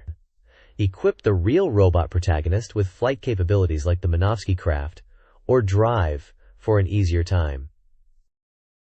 This page covers Episode 60, The Last Messenger, of Super Robot Wars Alpha, where you face Kaji in EVA Unit 02. The guide recommends attacking him from the air, as his unit has no air adaptation and only melee/progressive knife weapons, preventing counterattacks. The sortie features Shinji, the protagonist, and Ryoma, with Koji joining if you have Mazinkaiser. A key point highlighted is how the final dialogue changes based on who defeats Kaji, advising players to save beforehand to see all variations. Defeating him with Shingetter Robo after boosting the protagonist's level grants easy access to these scenes, and defeating him with the protagonist adds to pilot proficiency. The page also reviews Shinji's personality flags, listing the critical choices from previous episodes, 16, 28, 45, and 59, that make him more positive if all are met. Finally, simple techniques to boost attack power are explained.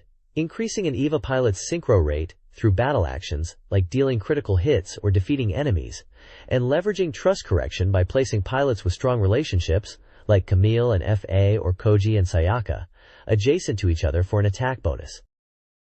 Episode 61 of Super Robot Wars Alpha, Arrow of Destiny, presents two deployment patterns, A and B, with this guide focusing on the simpler A. Players face Meltlandig reinforcements, requiring strategic unit placement. Milia's defeat is a pivotal objective.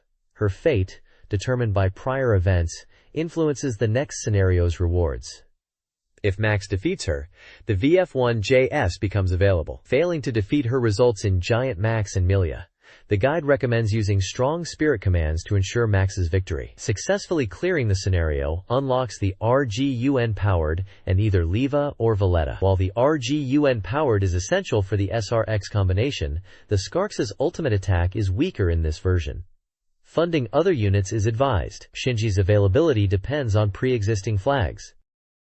This page continues the guide for Episode 61 of Super Robot Wars Alpha, focusing on Pattern B, which is presented as easier than Pattern A due to the battle ending automatically on Turn 6 episode phase. The initial deployment includes Hikaru, Max, Isamu, Gould, and Kakiozaki, although Kakiozaki is defeated early by an event, leaving the core 4. Enemies are Meltlandig forces, similar to Pattern A, but with fewer reinforcements. The guide suggests using spirit commands like Excel and Concentrate, and defeating as many enemies as possible by Turn 6 EP to maximize earnings. Key points highlighted are the Milia and Max interaction, which mirrors Pattern A's conditions for obtaining units like Milia's VF-1JS, or Special Quadron Golos, depending on how Max defeats Milia.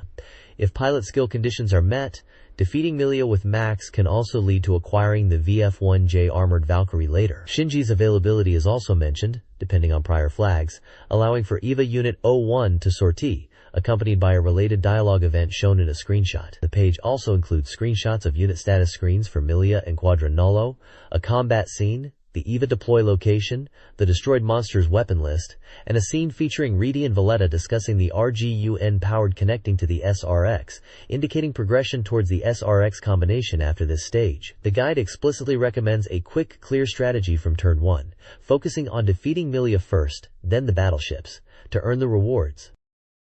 Episode 62 of Super Robot Wars Alpha focuses on the battle against the Laplamise fleet.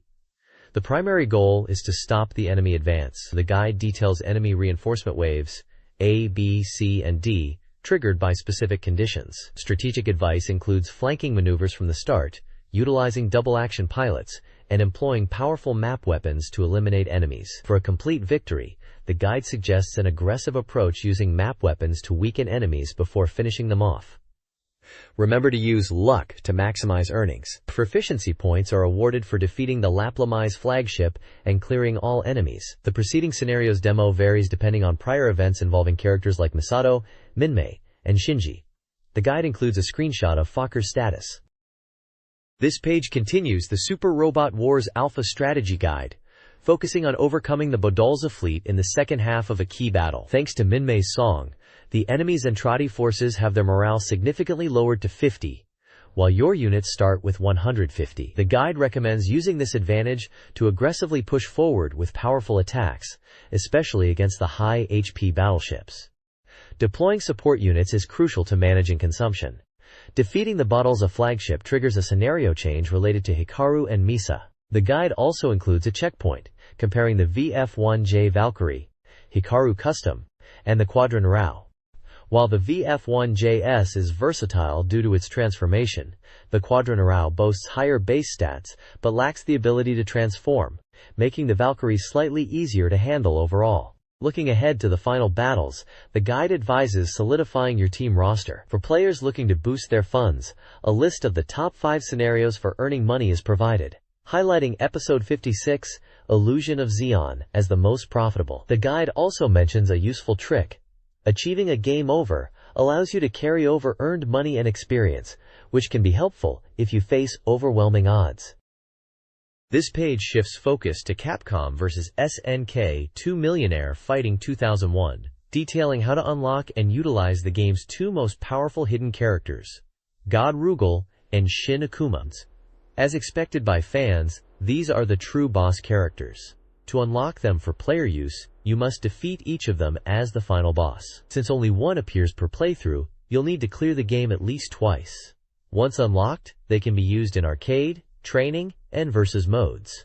Interestingly, unlocking them also adds a new stage, the Burning Osaka stage, to the stage select screen. The guide highlights God Rugal, featuring a large portrait of him. His performance is described as being based on his boss fight version, retaining most of Rugal's standard moves, but with increased movement speed and a lower jump. His special moves include several reminiscents of Akuma's techniques, alongside his powerful Genocide Cutter and Genocide Heaven supers. His Rugal execution is particularly strong and hard to escape. This page continues the dive into Capcom vs. SNK 2, focusing on Shin Akuma, the other true boss character alongside God Rugal. Like God Rugal, Shin Akuma is based on his normal counterpart, but boasts significantly enhanced versions of his signature moves, like the Misatsu Gohado and Misatsu Gao Shoryu. He also has a unique countermove, the Tenma Shuretsuto, which varies based on the opponent's attack type. While incredibly powerful with high attack and speed, the article notes that both Shin Akuma and God Rugal have exceptionally low defense when used by the player, Shin Akuma having slightly less than God Rugal, making them challenging to master. The page then shifts to general strategies for tackling the true bosses themselves, summarizing key points. One strategy is to build a team that can distribute damage effectively, potentially using a ratio 4 character for stamina recovery. Another is emphasizing the importance of reacting quickly to the boss's actions, suggesting reliable anti-air attacks are crucial. The page also provides the specific conditions required to encounter the various boss characters after the final match, detailing requirements related to GP points, number of KOs, and specific events during the playthrough. Finally, it offers recommendations for characters well suited to defeating the bosses, highlighting those with strong rushdown capabilities, reliable anti-air options, or effective counter strategies. The Capcom vs. SNK2 Groove Edit system lets players customize their fighting style by allocating 4,000 points across 3 categories. First, Gauge Select determines the Super Combo gauge type, impacting point cost. Second, System Select modifies core mechanics like blocking and combo types. Third, Subsystem Select adds movement and utility options such as dashing and rolling. Players can build personalized grooves by strategically balancing these elements. The article suggests examples like creating a Darkstalkers-inspired groove with chain combos and running, or a Super Street Fighter 2 Turbo groove with a basic super combo gauge. These custom X grooves are usable in specific online modes for fun, though restricted in standard matches. This page features recommended combos for different grooves in Capcom vs. SNK2. It aims to provide practical examples of how to utilize each groove's unique system mechanics for effective combos. The page is divided by groove type, showing a character associated with each and illustrating specific combo sequences with screenshots. For the C groove, the key feature highlighted is the ability to cancel a level 2 super combo into a level 1 super combo, known as a level 2 cancel. Combos shown for characters like Ken and Yuri demonstrate how this technique can increase damage. The groove section focuses on utilizing the original combo system to chain attacks. Examples featuring characters like Kyo and Raiden show how to activate and extend these combos for significant damage and pressure. The Scroove and Ungroove are presented together, emphasizing the use of max-level super combos for big damage finishes. Combos for characters like Iori and Guile demonstrate how to build meter and land these powerful attacks. Finally, the Sep Groove and K Groove sections cover combos that might rely on specific timing, such as landing cancels after hits, to set up further attacks or achieve powerful damage outputs, featuring characters like Rugal and Sakura. The bottom of the page includes a preview announcing the 3rd round of the Capcom vs. Dorimaga staff battle, which will take place in Capcom vs. SNK2. The article notes the history of the previous matches and builds anticipation for the upcoming showdown.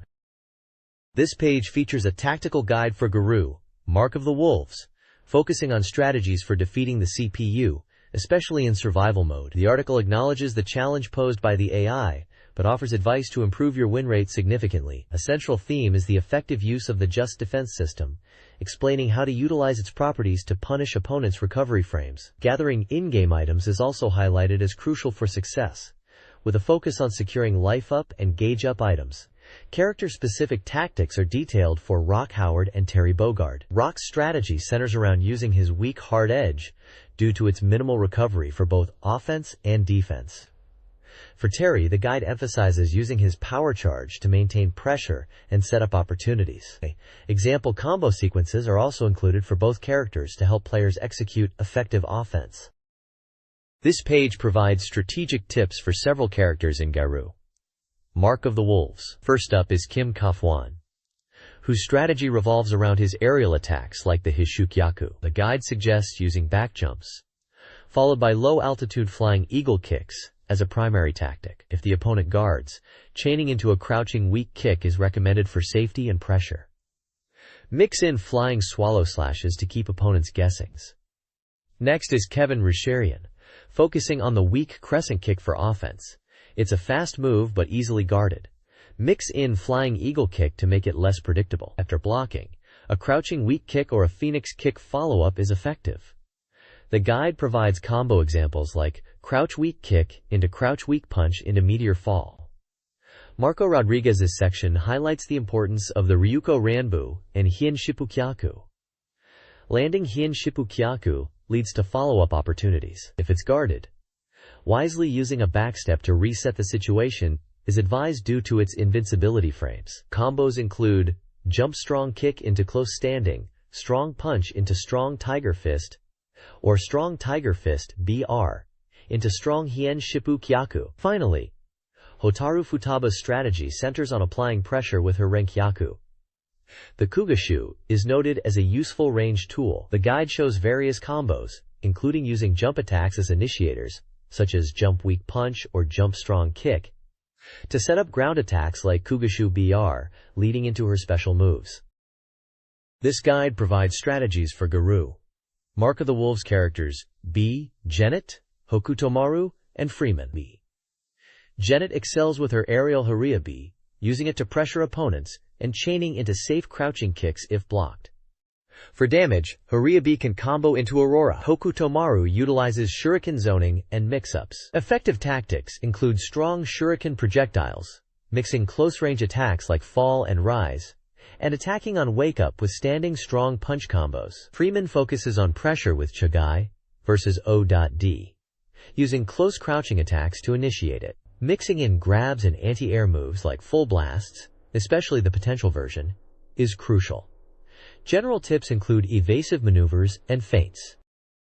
This guide outlines strategies for 4 characters in Garou.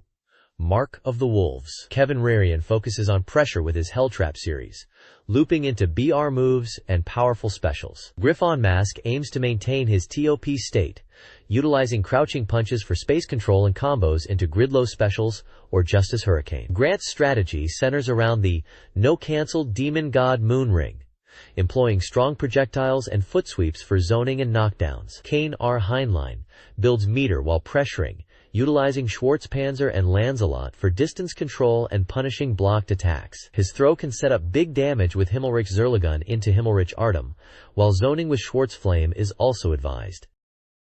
This page dives into the quirky dating simulation typing game, Typing of the Date. It features 3 distinct girls, each requiring tailored responses and typing skills to impress. Success hinges on not only speed, but also understanding the conversation's context and avoiding AG phrases that can quickly sour the mood. The guide emphasizes prioritizing the content and appropriateness of your typed replies over just raw speed, although typing within the time limit is essential. Interspersed throughout the dates are various minigames designed to help you continue your romantic pursuit. These include fast-paced typing challenges, like mole whacking, and the racing game Zero Yan, where speed is paramount. There's also a sliding puzzle game, where typing aids progress, and a block-clearing game called Ochi Game, which prioritizes strategic judgment over pure typing speed. The page also highlights a challenging quiz section, specifically Mafuyu's quiz questions, encountered during her 4th date. This section tests players on various minute details related to Mafuyu, pulling questions randomly from a large pool covering topics like her appearance, photography, library visits, shopping, pool activities, and even cake making. Knowing these details is key to passing this difficult test. Overall, the game blends typing practice with relationship management, making judgment and situational awareness as crucial as your keystrokes. The next page provides a strategic walkthrough for dating Mafuyu in the game typing of the date. It begins with general advice, emphasizing that excessive persistence is frowned upon, and highlighting Mafuyu's sensitivity. Players are warned that poor choices in conversation can quickly lead to failure, but being direct about one's feelings is encouraged. The guide then details the progression of the first 4 dates with Mafuyu. It outlines the locations visited and events encountered on each date, such as visiting the cafe, bookstore, park, library, and her room, interspersed with special illustration events and minigames. Crucially, it highlights specific conversation points with the warning, "Be careful with this conversation," listing negative responses, that should be avoided at all costs, as they can lead to a bad end or game over. Some helpful, responses are also provided, particularly for navigating tricky situations or advancing the relationship. Minigames mentioned include a typing event, mole whacking, a love letter writing game, and a fashion event, leading up to the challenging quiz event on the 4th date, previously noted as requiring detailed knowledge of Mafuyu. The guide stresses the importance of careful typing and choosing the right responses to successfully navigate these dates and win Mafuyu's affection. To successfully date Ayumi in Typing of the Date, adopt a little sister persona initially, gradually transitioning to a special person role. Observe her reactions closely, avoiding negativity. Early dates involve minigames and specific conversation pitfalls. Date 1 features locations like Ground and Panda Burger, with typing events that require accuracy and speed. Avoid insensitive comments about her intelligence or values. Date 2 includes High School Square and Panda Beach, introducing quizzes and shiratori, where subtlety in conversation, especially regarding dislikes, is crucial. Date 3 necessitates active searching, with mean comments resulting in immediate game over. Locations include Cafe Kid and karaoke. Avoid suggesting breaks or eating first when waiting. Date 4 involves the Information Center, Panda Park, and Panda Shrine, including Shiratori Revenge and photo events. Exercise extreme caution with comments about Ayumi's appearance, such as her eyes.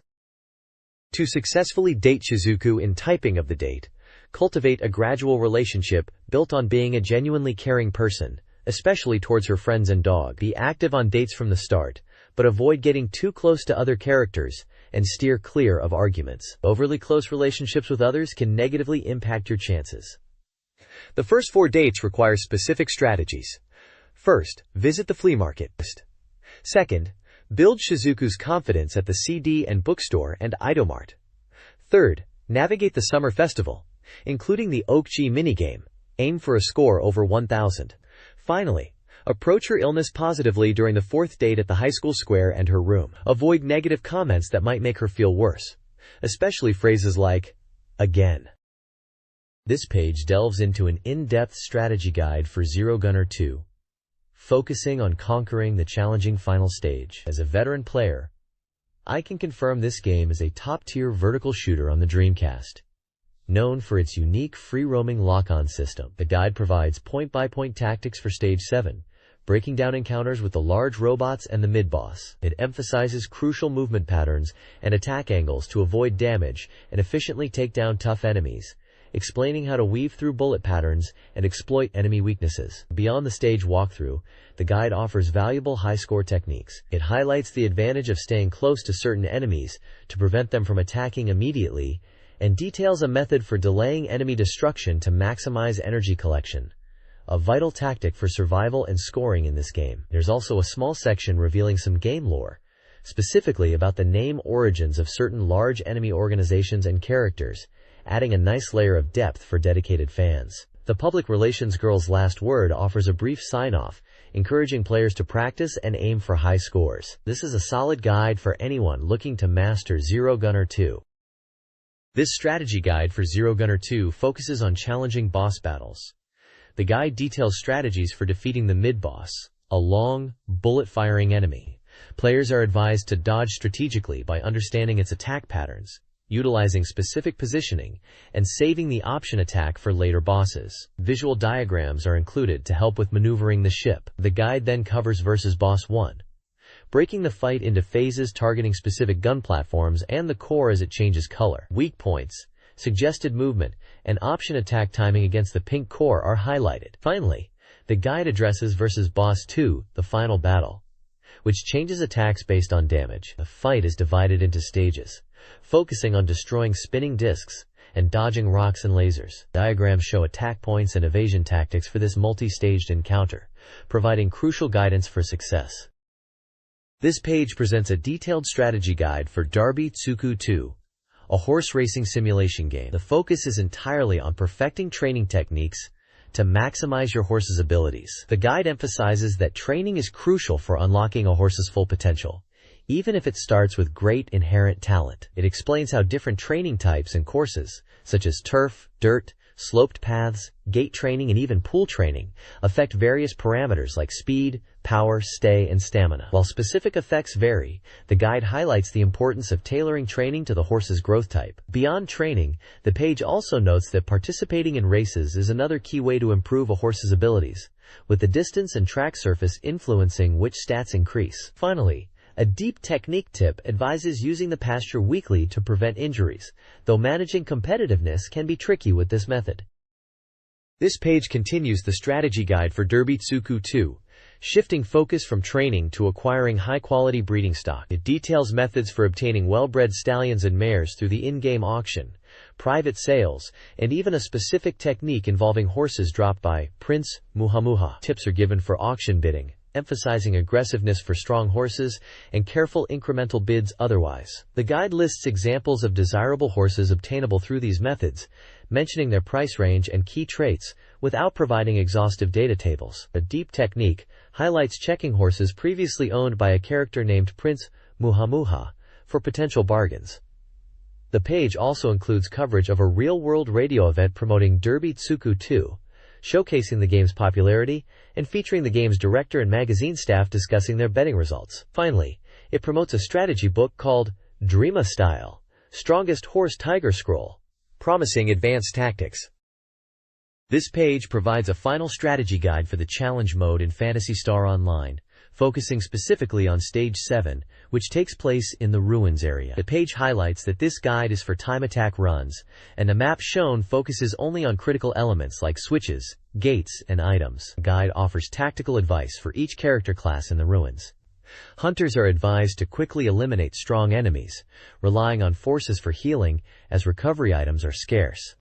Rangers should prioritize dealing with pillars and supporting hunters, but become primary damage dealers in later stages with the right gear. Forces are crucial for item recovery, identification, and switch operation, and with the Shifta and Deband techniques, can also provide strong support or even handle rooms solo if confident in their abilities. Specific map strategies are detailed, including a clever method for handling switches that require multiple people. One technique involves splitting the party to activate switches efficiently, utilizing warp points to gather the group once the paths are open. Another tip emphasizes pressing a red switch near a warp gate early on to open a path and access items without encountering dangerous traps or pillars. The page includes screenshots showing intense combat in the Ruins and illustrates the multi-person switch puzzle mechanism. It also notes that while this particular strategy series is concluding, Phantasy Star Online itself continues.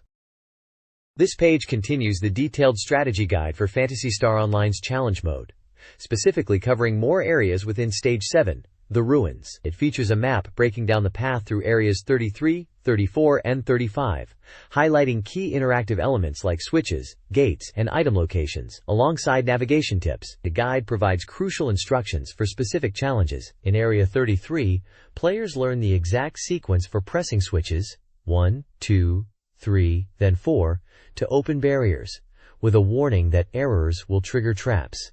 A unique mechanic in a central room requires one player, ideally a force given their support role and potentially lower combat focus, to remain on a switch to keep the lights on in that room and adjacent areas, emphasizing the danger of fighting strong enemies like the Chaos Sorcerer in the dark. Navigation advice includes a specific warp sequence from a well room, left, left, right, and notes to quickly dash through certain corridors. The guide also points out strategic decisions, such as ignoring certain item pickups deemed too dangerous or time-consuming to acquire in a speed-focused run, and provides specific combat tips, like targeting the weapon tip of the Delsaber enemy to bypass its defense. A recovery point is marked near the end of the stage, offering a chance to heal before the final push. The importance of quickly finding the light switch, hidden under a breakable rock, in Area 35 is also stressed due to the hazards of fighting in darkness.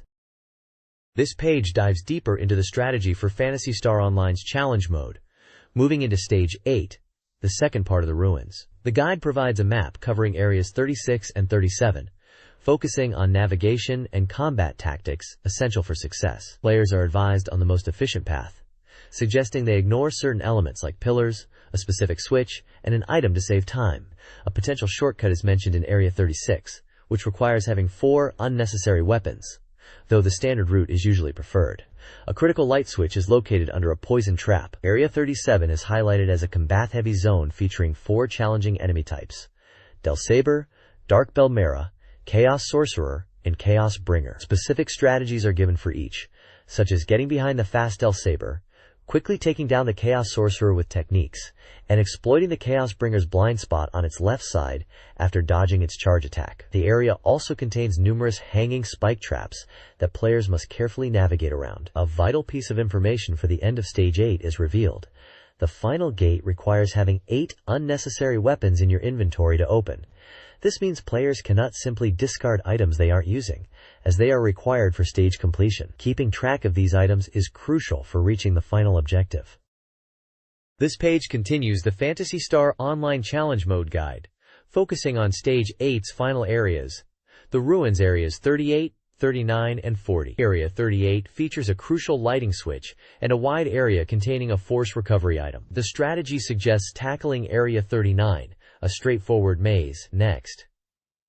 Area 40 is where things get complex, requiring players to employ specific tactics. One puzzle involves pressing a sequence of numbered switches, culminating in a timed exit that requires coordinated switch presses by 2 players, while a third activates a previous room's switch. Another section features a red time switch, Pressing it opens the gate but spawns dangerous pillars inside, so waiting outside and rushing in is advised. A key strategy here is splitting the party to press 4 blue switches. The guide also explicitly states to ignore a switch meant for placing a mag and a warp point in a wide section, and to disregard any pillars that appear after breaking rocks. Overall, the page emphasizes puzzle solving, coordination, and knowing which map elements to interact with versus which to ignore to efficiently clear these final sections of Stage 8.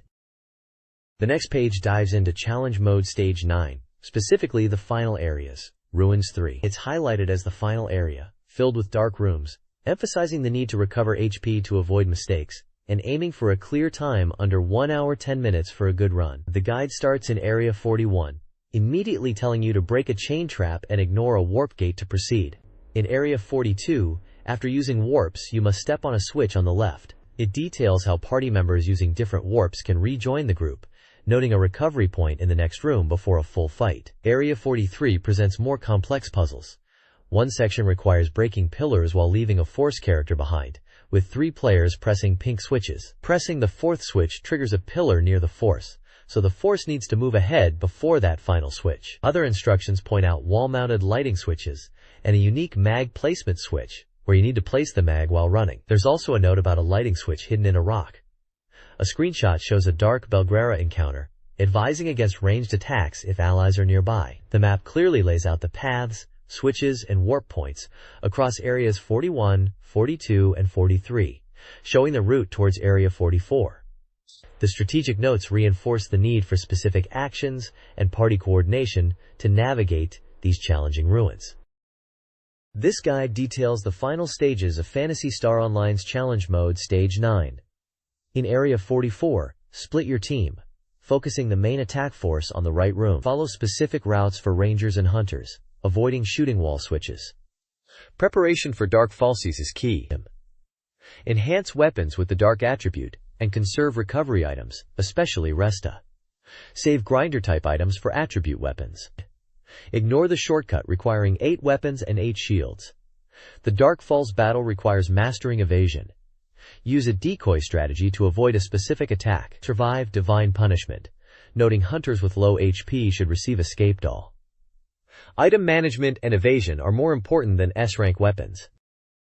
This page is a special feature for Sonic Adventure 2, titled, Find Big, the Cat. It highlights the locations where players have reportedly spotted the character Big, the Cat, within various stages of the game. Presented as a follow-up to previous findings, the article details 10 specific stages, with descriptions and screenshots showing where Big can be found. These locations include stages like Wild Canyon, Metal Harbor, Pumpkin Hill, Mission Street, and Skyrail. The guide, compiled from player submissions, provides a handy reference for dedicated fans looking to track down Big as they play through Sonic Adventure 2.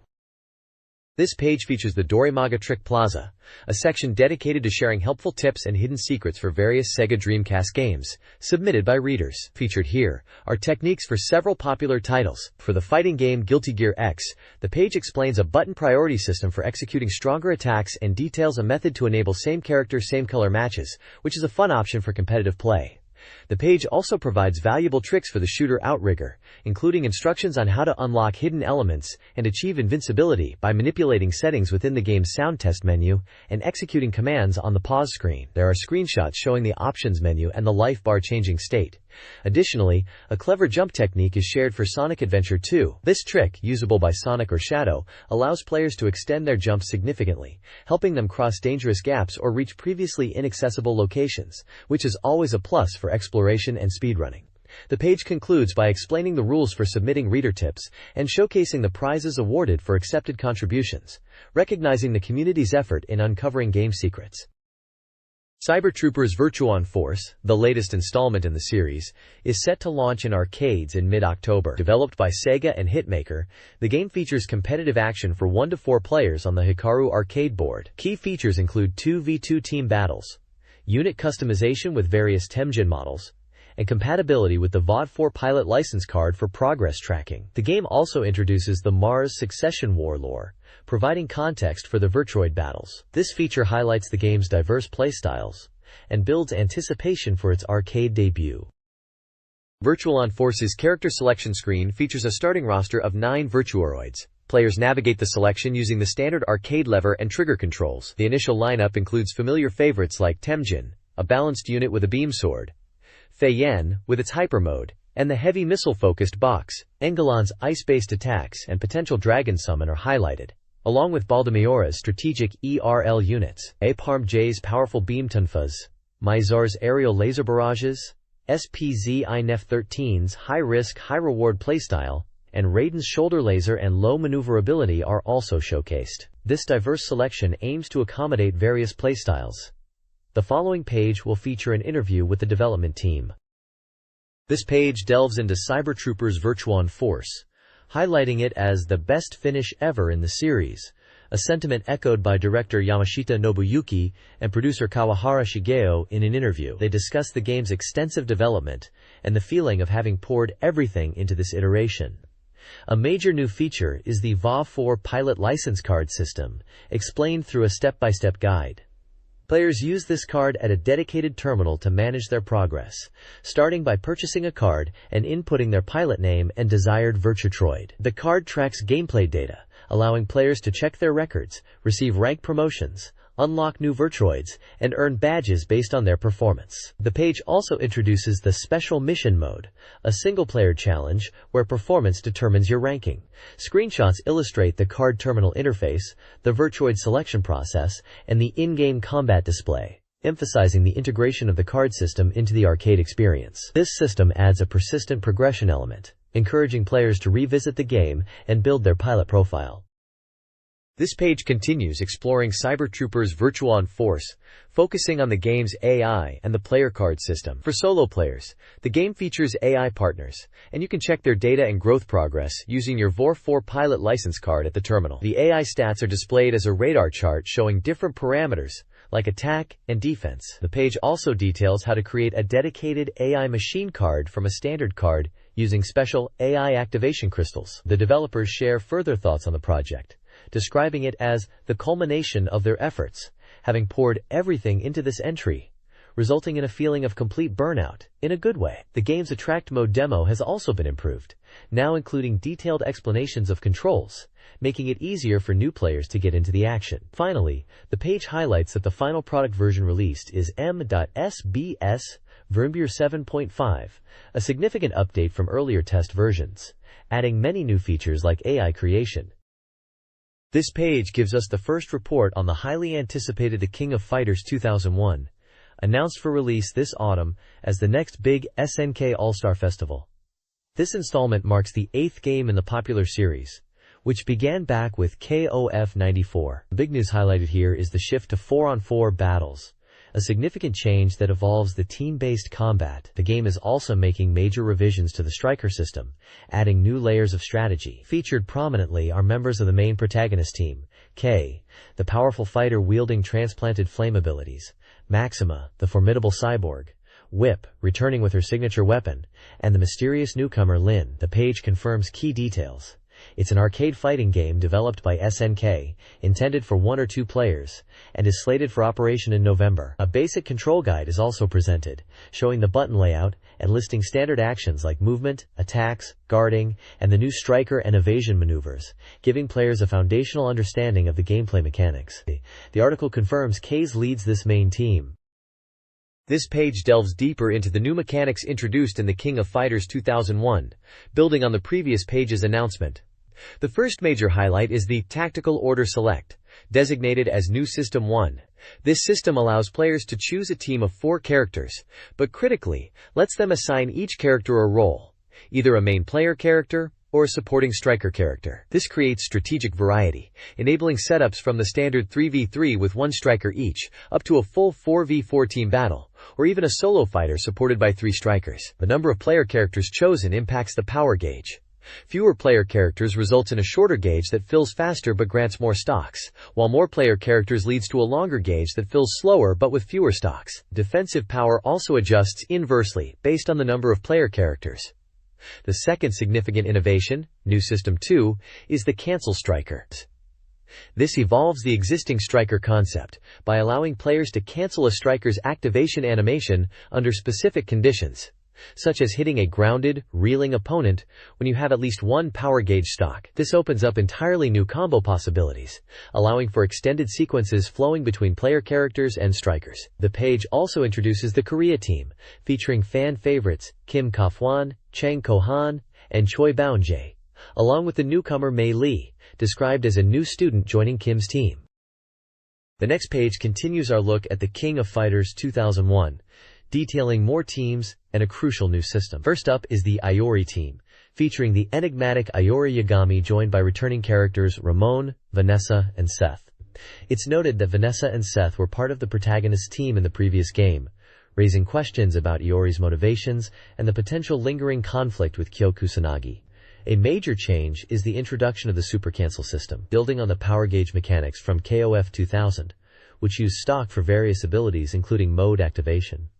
KOF 2001 removes mode activation. Instead, stock is now used for the Super Cancel system, allowing players to link special moves directly into super special moves for powerful combos. Striker usage also now consumes power gauge stock, emphasizing strategic resource management. Finally, we see the Nest's team lineup. Foxy, previously a striker, is now a full team member alongside Kula Diamond, the mysterious K9999, and Angel. The text also touches upon the overarching threat of the Nest's organization, highlighting their continued experiments with memory transplantation into clones, particularly focusing on Zero and the Chrysalid project. While K, Maxima, and Whip are mentioned as involved, the existence of K9999 is presented as a key focus of the plot. A small screenshot shows gameplay, likely demonstrating the new mechanics or one of the featured teams in action. This page features Mobile Suit Gundam Federation vs. Xeon DX, the popular team battle action game developed by Capcom and published by Banpresto. This deluxe version introduces significant new features, including additional mobile suits and stages, most notably the debut of space environments. Unlike the previous game, you now select separate mobile suits for ground and space combat based on the stage type, adding a layer of strategy. Even existing units have been adjusted, with the Gaian specifically mentioned as having undergone a major change. New Federation units like the Land Battle Gundam, Land Battle GM, and Ball are added to the roster. The game also incorporates a simple communication system using the Start button, allowing players to give orders to CPU allies in single-player, or relay their mobile suit status in cooperative play. While the basic rules remain the same, the cost system for mobile suits is still a key factor to consider in battle. This article reviews 3 new mobile suits in Mobile Suit Gundam Federation vs. Xeon DX. The Land Battle Gundam RX-79G, designed for ground combat, offers 5 weapon options and 480 horsepower, with the 100mm machine gun's reload mechanic being a highlight. The Land Battle GM RGM-79G, a cost-effective unit with 420 horsepower, focuses on its machine gun. The Ball, RB-79, now playable, is cheap with 250 horsepower and potent cannon fire, but suffers from limited ground movement. The Gaian receives stance changes, a new melee attack, and a shield knockoff mechanic. General gameplay adjustments include defensive upgrades for the Gundam's hammer, a refreshed old Zaku melee, and HP reductions plus ammo adjustments for several units. Mobile Suit Gundam Federation vs. Xeon DX's space combat offers a 360-degree battlefield, demanding spatial awareness. 5 distinct space stages like Side 7 and Solomon feature environmental hazards. Unlike ground battles, down states become tailspins after heavy damage. Movement utilizes jump and lever controls for verticality. Target locking is challenging due to the environment, requiring players to get closer. Orientation becomes crucial, with mobile suits potentially appearing inverted. Melee attacks vary. For example, the gun cannon uses a somersault kick. The Zeong's Psychocom attacks remain formidable, even with the increased maneuverability, while even the Ball gets a chance to fight. This guide explores Virtua Fighter 4's Ukemi system, focusing on knockdown recovery. It breaks down strategies for side tech rolls, highlighting the crucial role of the guard button. Holding guard during a side tech roll makes the defender a target for homing attacks, while releasing guard prevents it. The guide encourages players to exploit this mechanic. It also details situations where guarding is impossible, creating guaranteed hit opportunities. 2 specific recovery animations, face down head first and face down foot first, expose the character's back. Stun-inducing moves and wall hits can set up the vulnerable face-down head-first state. The recommended exploit is a middle kick from behind during this vulnerable window, resulting in a stagger and opening the opponent to a follow-up attack. The guide emphasizes the challenge of hitting non-guard held side tech rolls with linear attacks. This page provides character-specific one-point advice focusing on attacking opponents during their recovery, Ukemi attack. In Virtua Fighter 4, it builds directly on the previous page's discussion of the Ukemi system. Each section highlights specific tactics for a different character from the roster, including Akira, Jackie, Law, Pai, Wolf, Jeffrey, Cage, Lion, Shun, Aoi, Li-Fei, and Vanessa. The advice often revolves around utilizing certain moves or combos to punish different types of recovery, such as side tech rolls or specific knockdown states. For example, it details moves that cause stagger or collapse, setting up guaranteed follow-up attacks or exploiting vulnerable positions. The screenshots accompanying each character demonstrate key moments or stances related to the advised techniques. The guide emphasizes exploiting opponent recovery to maximize damage or gain positional advantage, offering practical, character-tailored strategies for advanced play. This page offers in-depth commentary on advanced system mechanics and character-specific combos in Virtua Fighter 4. It builds on previous explanations by detailing techniques such as the jump input down attack, which allows players to automatically jump or perform a heavy knockdown attack based on the opponent's recovery timing after a bound. It also provides useful trivia on throw escape inputs, explaining how multiple inputs are possible and complex commands can be executed without needing a neutral state, potentially speeding up escapes. Furthermore, a method to reduce recovery stiffness after a failed guard by inputting crouching ASAP is described, offering a crucial defensive tactic. The page then dives into powerful combos for 4 key characters: Akira, Sarah, Jeffrey, and Li-Fei. It highlights significant damage opportunities, including Akira's big damage combos against specific characters after a counter hit, Sarah's primary float techniques and follow-ups tailored for lighter opponents, Jeffrey's devastating new combo capable of dealing around 60% damage, and Li-Fei's combos originating from his independent stance, emphasizing the importance of stance changes for maximum impact. The accompanying screenshots illustrate the critical moments and inputs for these advanced techniques. The next page continues the Virtua Fighter 4 coverage, stepping away from mechanics to showcase the community and its emergent culture. This section features various rankings, highlighting top individual players, those achieving impressive win streaks, and leading teams. There's commentary noting the dominance of the top player in the individual ranking, despite a strong challenge from Cage, who has risen to second place. The team rankings show one team holding a significant lead, with a rising challenger. The page also delves into the game's collectible items, specifically focusing on how to remove the more embarrassing or cursed ones. It lists various characters and the specific win conditions required to unequip these items, often involving achieving wins without being hit by certain moves or securing quick victories. This section offers practical advice for players looking to customize their character's appearance and get rid of unwanted gear. Furthermore, there's a showcase of popular items currently appearing on characters in the game. Screenshots illustrate examples like Akira sporting intricate embroidery on his back, Li-Fei wearing unique hats and beads, and even Wolf donning a mask, altering his appearance significantly. The content notes the excitement around these visual customizations and how players are making their characters stand out. Finally, a call for information is included, soliciting details on upcoming tournaments and notable strong players within the community.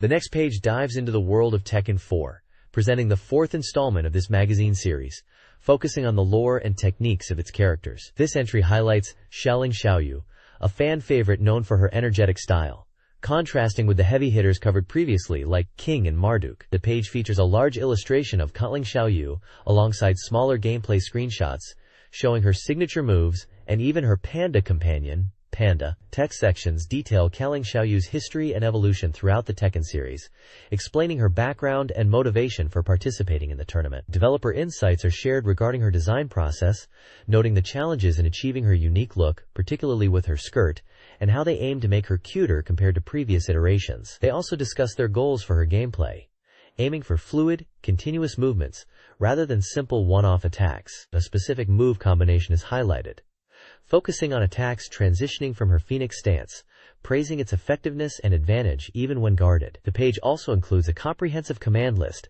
detailing all of Curling Xiaoyu's moves and their properties, providing essential data for players looking to master her intricate techniques. Tekken 4 adds 2 timed release characters, Brian Fury, a resurrected detective, and Julia Cheng, returning after 2 years and dedicated to her research. Screenshots display both characters, including costume variations for Julia. The article then focuses on Vueling Xiaoyu, analyzing her back-turned and phoenix stances. The back-turned stance enables sidestep evasion and strategic positioning. The phoenix stance offers extreme evasiveness, dodging high and some mid-attacks, with strong offensive options. The system check advises using the back-turn state for evasion and fast approaches, including a back roll tactic. It emphasizes integrating the phoenix stance into combos and punishing opponents. Detailed command lists for Xiaoyu's moves, including those from her unique stances, and a 10-hit combo, are provided to help players master her fighting style. This page dives into the details of Brian Fury, another timed release character in Tekken 4. It covers his backstory, explaining his short lifespan and quest for power after being abandoned by his creator, Abel. As for gameplay, Brian's basic strategy is centered around his boxing and fighting style. The article highlights his effective use of rising combinations, especially from close range, noting their potential for continuous hits and counter opportunities. Mid-range play involves using moves like the chopping elbow for advantage, and the mock kick to evade high attacks while approaching. A key focus is Brian's unique taunt ability. Unlike most, Brian's taunt has a hit detection on the knee at startup, allowing it to be integrated into air combos. Crucially, canceling the taunt immediately on hit can grant a massive frame advantage, enabling follow-up attacks that the opponent often cannot guard. Mastering this taunt cancel is presented as a core element of Brian's offense. The page also touches upon specific techniques, like quickly executing standing moves, and the precise input required for his signature Gatling Rush. An example air combo is demonstrated, and the article details his 10-hit combo paths. An extensive command list covers a wide array of his moves, commands, and hit properties, providing players with the tools to master Brian's brutal fighting style. Julia Cheng, introduced in Tekken 4, seeks to recover stolen research data crucial to saving her homeland from desertification. The Mishima Zaibatsu stole the data from GAG Corporation, her research funder. The King of Iron Fist Tournament 4 offered a chance for retrieval. Gameplay-wise, Julia excels at mid-range pokes and counter-hit combos. Her fast F+2 allows for strong pressure, while her crouching bow leg kick provides effective mix-ups. Key strategies involve closing distance and utilizing air combos. Special moves like back grab for counterattacking and the unique Mad Axe allow for movement before attack were emphasized. Seesaw Whip can set up wall combos. Her inherited air combos and a familiar 10-hit combo round out her moveset, detailed further in a provided command list. This page presents the concluding chapter of Sega's Prize Paradise feature. The core of this installment is an advanced guide from Take-chan on mastering the art of winning prizes from arcade crane games, with a particular focus on tackling boxed items. The lecture emphasizes strategic techniques like checking the arm's shape and position, leveraging the crucial gaps between items, and dealing with height sensors effectively. Visuals illustrate how to apply these methods for successful grabs, and even mention the possibility of using a rolling strategy. The page also showcases a vibrant array of appealing prizes, featuring popular characters like Sesame Street, Looney Tunes, Doraemon, and Parappa the Rapper, across various items including plush toys, cushions, and tea sets. A dedicated section details a prize giveaway, listing numerous upcoming items for September and October releases, including goods from Anapanman, Sankario, and others. This page wraps up the Sega's Prize Paradise feature, showcasing some of the highly anticipated Disney prizes available in September and October. Featured items include adorable Mickey and Minnie retro-style and sports-themed plush toys, functional Winnie the Pooh furniture and tissue covers, Dumbo keychains, the Nightmare Before Christmas figures, and Little Mermaid mini towels. Below the prize showcase, the final installment of the Koni and Take-chan's Prize Paradise Garden manga concludes the comic series with an emotional and somewhat surreal farewell, reflecting on the journey with the characters involved in this unique look at the world of arcade prizes. This page introduces a new column titled, Won't You Peek? An Idol's Private Life, which promises to reveal the everyday lives of girls on the verge of popularity. The column's premise is described as something the editor wants to see as much as Sega's next-generation console, drawing a clear connection to the magazine's focus. The first feature subject is 16-year-old Michi Seitu, who is also referred to as a heavy mailer. The image shows Michi Seitu relaxing, lying down with headphones on, giving a glimpse into the casual, private life the column intends to showcase. This page continues the feature on 16-year-old Michi Seitu for the new Won't You Peek, an idol's private life column. Following up on the previous page's note about her being a heavy mailer, this page includes a snippet where Michi explains her messaging habits. She mentions sending about 50 emails a day and says she prefers email because she is not good with phone calls. The image shows her looking at her mobile phone and smiling, fitting the column's theme of revealing glimpses into an idol's private life and illustrating her preference for digital communication. The bottom text identifies the scene as part of a sequence called Dreamagirl Private Scene, 0.37+1. This page serves to further introduce Michi Seitu and her personality trait, highlighted in the column's debut. This page continues the ongoing feature, providing another glimpse into the private life of idol Michi Seitu. Following up on the previous segment, the image shows Michi in a relaxed moment, drinking from a water bottle while looking out a window. Overlaying the image is a question in Japanese asking, "What are you always doing in your room?" Quote.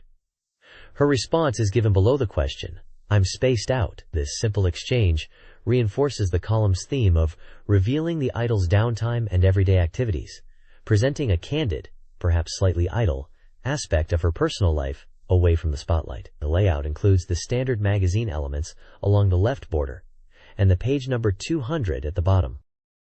This page continues the ongoing Dreamagirl private feature, picking up right where we left off with idol Michi Seitu. Just like a character profile in a new game build, this spread gives us the key stats. We see Michi in a relaxed pose on a bed, bathed in warm light from the window. On the right, her profile details are laid out. Her birthday is listed as March 26, 1985. And her size is T165, B80, W57, H82. Her blood type is AB, and her favorite artist is Spina. The page also lists her media appearances, including the TV show Motto, Idol Download Show on BS Fuji, and the radio program Asian Bishoujo File on Yusen Broad Networks, where she is listed as a regular and quasi-regular respectively. This offers a deeper look into her work outside the photoshoot itself, similar to checking a character's skills and affiliations in a game menu. The bottom includes credits for the photography, styling, and hair and makeup team. This page features the 15th installment of the manga-style column Dorimaga Dora-chan's game review, with the titular character, Dora-chan. This entry focuses heavily on the game Guru, Mark of the Wolves, noting its return after 3 years since its arcade debut. The reviewer conceptually places it as KOF after 10 years, highlighting the growth of characters like Terry Bogard and Rock Howard. They discuss the gameplay, finding that commands don't always connect smoothly, and noting the game's difficulty, particularly for players accustomed to Capcom fighting games. There's a specific comparison to Rock Howard in Capcom vs. SNK2, where he feels unusually weak, or perhaps his charge attacks take too long. The column humorously depicts the struggles of learning the game's systems and emphasizes the need for practice. The characters featured in this review column are listed as Dora-chan, Megadra, and Miha. This page continues the discussion of Guru, Mark of the Wolves, focusing on features specific to the Dreamcast version. It highlights new elements like the ability to customize the width of the TO page, tactical offense position, area, and confirms that Kane, previously a hidden character in the arcade, is readily available. The review also points readers to the official website for more information. A significant announcement is made. Starting with the next issue, the magazine will become a comprehensive multi-platform publication, and this very review column will expand to cover games from other hardware as well. The character ponders reviewing PlayStation 2 games in her current outfit. The page concludes by teasing the appearance of new characters in the column from the next issue onward. This page features the latest installment of the comic strip series Guru Guru Creature, specifically episode 54, titled Allowance. The comic introduces its main cast on the left. Otaku-kun, a reptilian creature who's a bit of a troublemaker. Guru Guru, the young scientist who created them. Aoi-chan, an assistant creature with a separate personality in the face on its chest, and Usagi, an intelligent but exasperating rabbit creature. The strip follows the characters through a series of panels depicting them dancing and getting into various situations, including one moment of panic. The dialogue revolves around dancing, a dangerous situation, and ultimately the characters discussing allowances, with one character lamenting the loss of their allowance. The strip provides a humorous glimpse into the chaotic lives of Guru and his eccentric creations. This page continues the wacky adventures in the Guru creature comic strip. Picking up on the themes of desire and value, the characters debate what's truly important, whether it's money or something else entirely. The conversation quickly devolves into comical chaos, involving demands for cash, questioning desires, and the sudden declaration that love is money, before one character, Ahoy-chan, expresses the desire for love over money, a sentiment praised by Guru. The strip concludes with a confusing offer of a date if someone is treated, and a cryptic final panel. The page also profiles several of the eccentric creatures: Suzuki and Sasaki, indistinguishable slip-type beings; Dandy-kun, a fragile crustacean with a shy streak; Mochi-kun, a hard-working gastropod rumored to be romantically involved with Dandy-kun; and Akuma-kun, a former good-luck charm known for his poor relationship with Usagi. The bottom of the page features a URL pointing to the artist's homepage. This page is the fifth installment of the surreal Territy narrative, likely Terragaya, continuing the bizarre adventure from the previous page. The story, presented through abstract text and striking artwork, follows a storyteller arriving in an underwater village, encountering Rome, and a cast of increasingly peculiar characters. The narrative delves into philosophical musings about correctness and value, featuring cryptic dialogue between entities like Hypnotamia and Myotorobagine, amidst chaotic events like explosions and transformations. The page also provides a detailed roster of the 23 characters introduced so far, ranging from familiar faces like Rome and his family, to a bizarre collection, including mermaids, snipers, part-time doctors, couples, and various drunkards. The unique illustrations by Katsuya Terada and Yoko Kuroyanagi dominate the page, depicting grotesque yet fascinating figures that embody the story's unusual tone. The narrative concludes with a choice point for the reader, offering 3 methods of administration: inhalation, intravenous injection, or oral administration, as a path forward, indicating the story's interactive or branching nature leading into the next installment. Fadi number 6.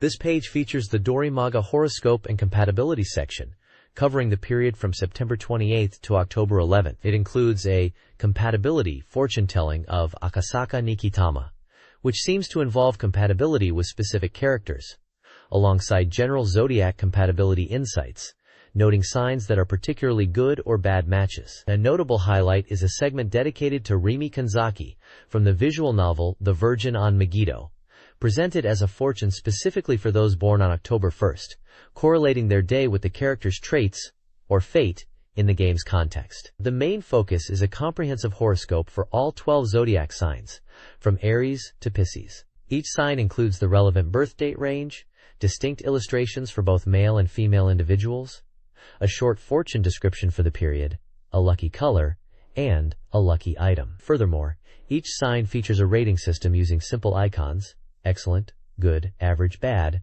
to indicate the fortune levels for money, health, love, work, and play. This section offers readers personalized guidance, based on their star sign, for the upcoming 2 weeks. This page features exciting reader presents and a preview of the upcoming issue. Readers had the chance to win various items, including Dreamcast game software, a figure of Temjin from Virtualon 2, Oratorio Tangram, the game Super Robot Battle Mailer, plushies of the robot Pino, original magazine t-shirts, and collectible cards featuring the cover art from Sonic Adventure 2. The page also looks ahead to the next issue, which is set to cover the Tokyo Game Show extensively, highlighting Sega's announcements like Sakura Wars 4 and a new Space Channel 5, alongside other new games and hardware discussions. This page showcases the highly anticipated fighting game, Garou, Mark of the Wolves, for the Dreamcast. Featuring stunning artwork of main character Rock Howard, the ad declares, "The fight is inherited," introducing the new era of the Fatal Fury series. The English text provides context, speaking of a new generation vying for the title of King of Fighters, and a looming threat. The page highlights the game's vibrant graphics and intense fighting action with a few screenshots. It confirms the release date as September 27, 2001, and also mentions the Dreamcast release of the King of Fighters 99 Evolution. Additionally, there's a section dedicated to the Neo Geo Pocket Color, promoting the release of SNK vs. Capcom Card Fighters 2 Expand Edition. This page is a clear call to action for fans of SNK's fighting games, announcing the arrival of new heavy hitters on Sega's console and handheld. This page features two prominent visual novels available on the Dreamcast. At the top is Air, known for its poignant narrative and beautiful artwork, depicted here with striking character illustrations and atmospheric text, hinting at a summer story filled with encounters. The page confirms Air is now on sale for 6,800 yen. Below that is Canon, another beloved visual novel from Key, which is also advertised as now on sale for 6,800 yen. Screenshots show scenes of characters, and accompanying text describes playing youthful melodies with bandmates in a peaceful rural town. Both titles are published by NEC Interchannel, bringing these highly regarded adventure games to Sega's console, offering players deep stories and memorable characters.